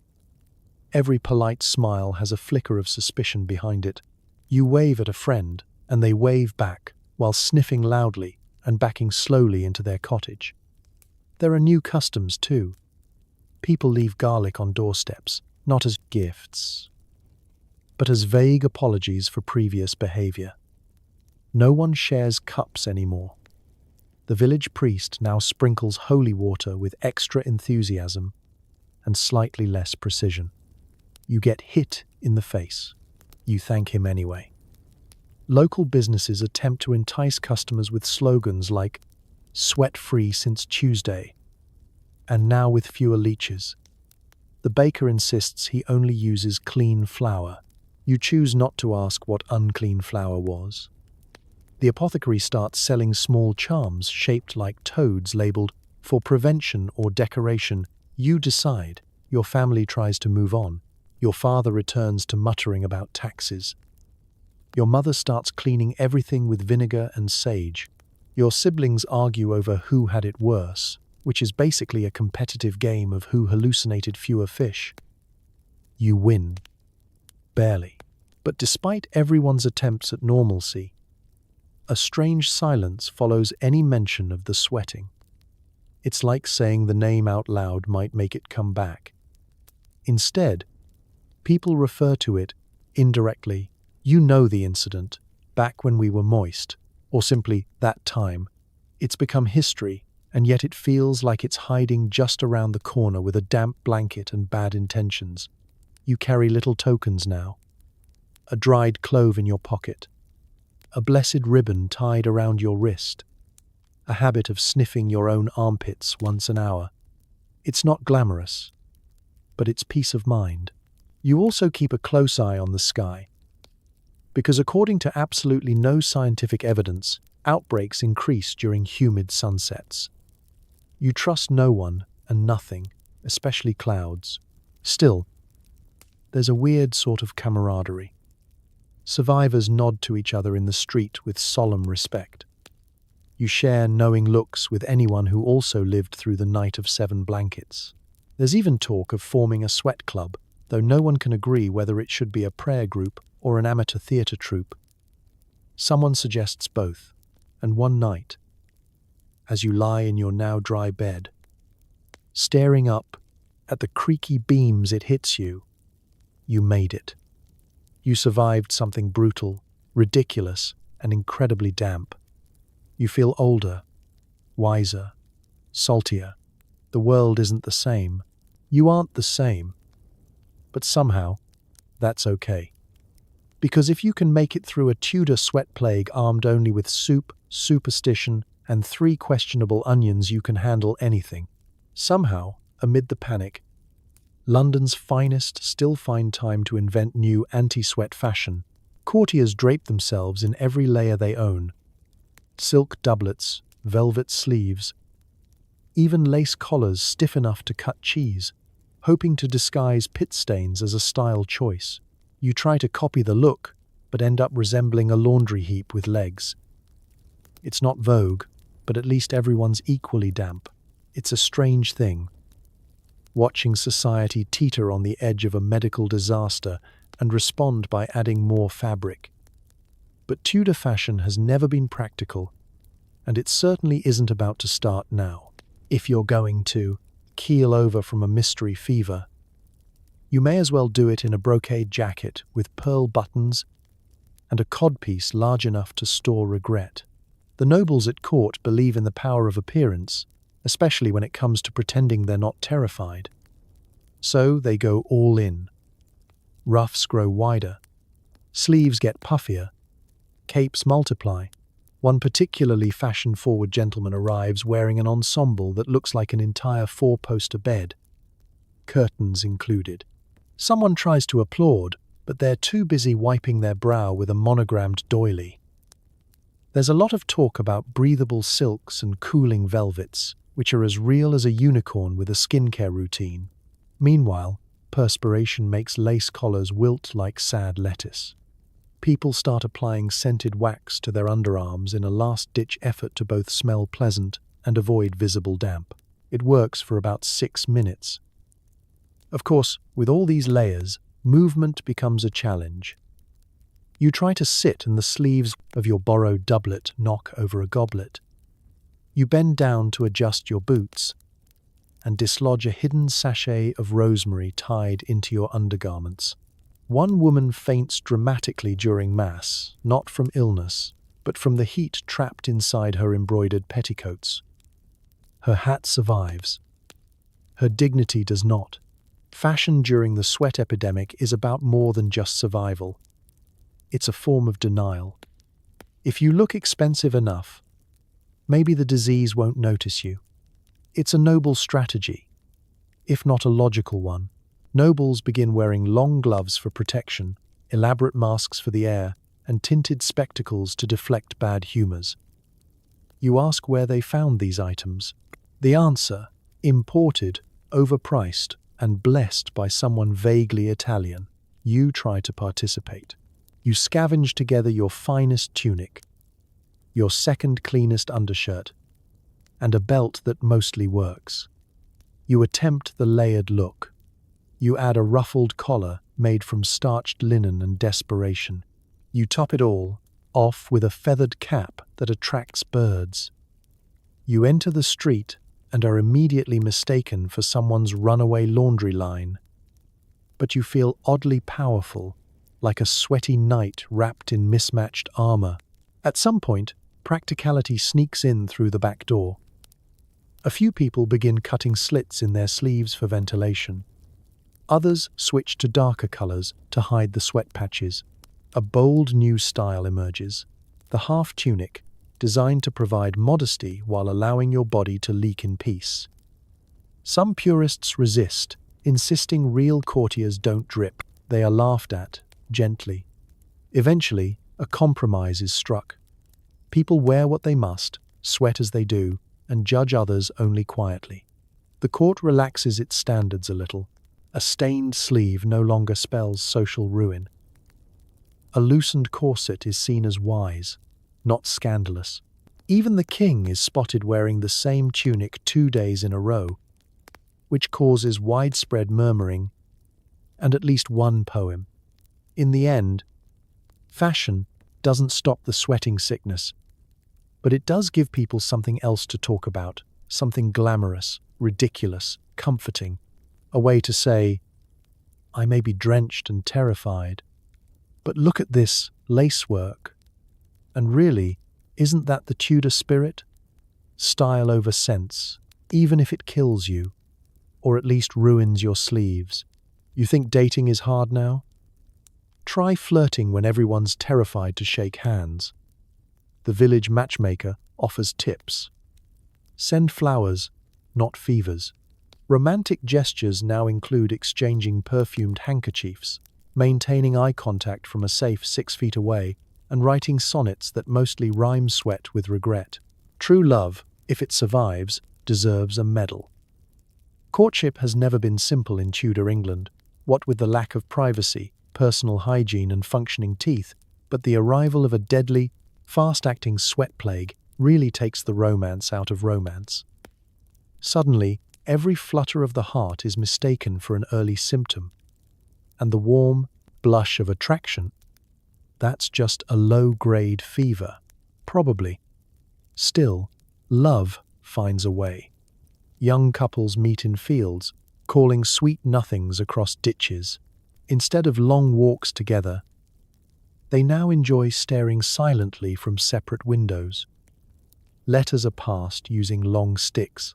One particularly smitten suitor attempts to serenade his beloved from beneath her balcony, only to be chased off by her father wielding a broom and shouting something about airborne curses. The local matchmaker, a woman named Mildred, who smells faintly of basil and anxiety, starts offering plague-compatible pairing advice. If they can keep your interest and your distance, she says, you've found a keeper. She begins matchmaking based on herbal compatibility. You're a sage. You need a time. No one knows what that means. But it sounds poetic.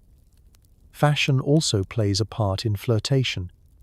Courting attire now includes veils soaked in rosewater, gloves that reach to the elbow, and doublet embroidery featuring discreet health prayers. One gentleman sews, "Please be healthy" in Latin across his cloak hem. It's the Tudor equivalent of a dating app bio, desperate but trying. Sonnets return with force. Everyone's writing them. Most are bad. One begins, "My darling, though you may be damp, thy beauty still ignites my lamp." Another simply lists romantic qualities followed by fever symptoms, just in case. Hair like flax. Eyes like dawn. Also, chills, sweat, and shortness of breath. They don't rhyme, but they're heartfelt. Love, after all, is about effort, and occasionally surviving together in the same vaguely mildew-smelling cottage. Meanwhile, more established couples find their relationships tested. Arguments erupt over proper quarantine etiquette. "Did you really have to cough that loud?" becomes grounds for a 3-day sulk.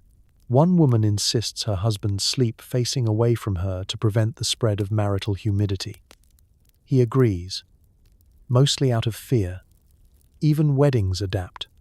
Ceremonies are smaller, quieter, and mostly involve 2 people standing far apart while a priest yells vows from the safety of a ladder. The first dance is replaced with a slow, synchronized nod. Rice is not thrown. It's too valuable and also suspiciously dusty. One couple ties the knot using a very long ribbon and a handshake made with gloves dipped in vinegar. But despite the odds, love still blooms. You see it in the teenager nervously delivering a rose tied to a spoon. In the widower, helping his neighbor collect herbs without saying a word. In the shared, stolen glance over the well bucket. Masked, misty-eyed, and covered in anti-miasma herbs. But real, because if there's anything more powerful than a mysterious Tudor fever, it's the sheer stubbornness of human connection. We fall for each other anyway. Sweaty sleeves, fevered brows, and all. And sure, maybe it's not the grand romance of legend. Maybe it's not knights and castles and poetry carved into tree trunks. But if someone risks a conversation, a handkerchief, or even just a wink through 3 layers of linen and a sprig of thyme that's love, Tudor style, awkward, aromatic, and against doctor's orders. Every crisis needs a scapegoat, and Tudor England is no exception. Some blame visiting merchants, others whisper about strange winds from France, and a few are convinced the culprit is the neighbor's foreign-sounding chicken. You overhear a heated argument about whether sweating more makes you more patriotic. It's not scientific, but it does pass the time.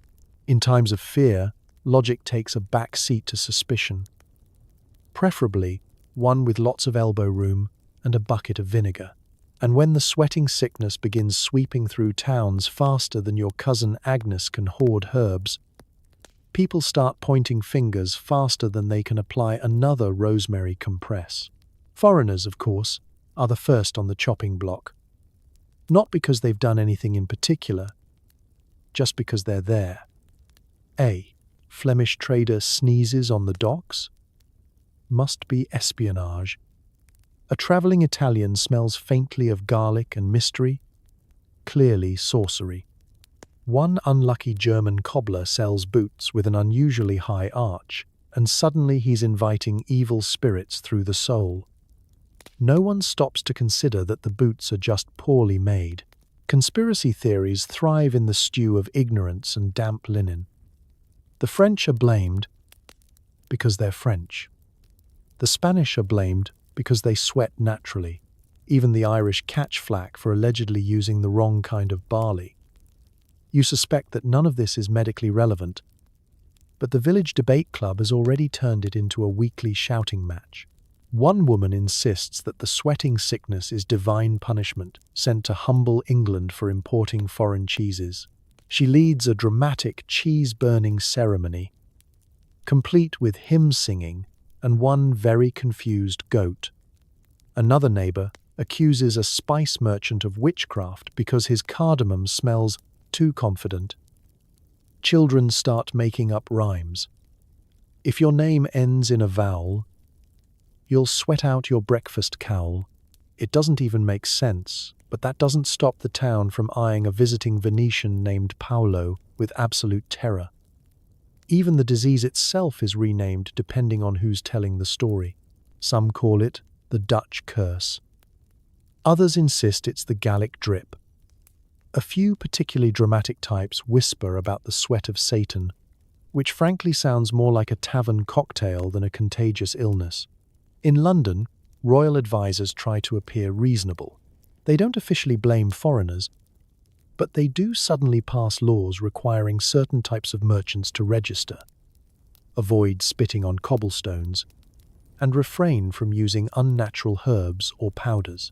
One pamphlet warns of foreign gestures, which include shrugging, laughing too loud, and not panicking at every cough. The truly committed xenophobes turn their energy toward animals. There's talk of banning foreign birds. A rumor circulates that a Polish duck caused the first outbreak in Kent. A committee is formed to investigate its quack. It ends badly for the duck. The committee is later disbanded due to confusion and poultry-related trauma. Meanwhile, your own neighbors grow increasingly imaginative. One man claims he saw the sweating sickness blow in on a foreign wind, a gust that smelled like cloves and disappointment. Another swears the disease hides in imported velvet. He's taken to patrolling the market with a broom. swatting anything that looks even mildly luxurious. And you? You try not to laugh, because even though it's all wildly illogical, there's something oddly comforting in the idea that if you can name the thing to blame, anyone, anything, you might gain the illusion of control. It's easier to curse a foreign merchant than to admit your own bath habits haven't changed since 1498. Eventually, of course, the disease wanes, but the blame lingers like a bad smell in a wool cloak. Foreigners are still watched, chickens are still side-eyed, and you're pretty sure someone's planning a pamphlet titled Sweating and the Swiss. Coincidence? Because if history teaches us anything, it's that in times of crisis, people may not find answers, but they'll always find someone else to blame. So tonight, as you settle into your bed, dry, warm, and mercifully free of livestock and unexplained humidity, take a moment to appreciate just how far we've come. The sweating sickness may still be a mystery, but one thing is clear: Tudor England didn't exactly offer the restful night's sleep your mattress company promised. You've survived a day where medicine was mostly guesswork. Hygiene was a bold experiment, and fashion meant inventing new ways to hide sweat stains. You've witnessed royalty cower beneath velvet duvets, peasants debate the healing power of onions, and entire households bond over the simple joy of not dying today. You've seen love letters rewritten to include disclaimers, ghost stories born from wet sheets, and panicked attempts at home quarantine that make your last group text look well organized. But underneath the mess and misery, there's something kind of heroic about the Tudors and their neighbors. These were people who faced fear with prayers, humor, and the occasional fermented beverage.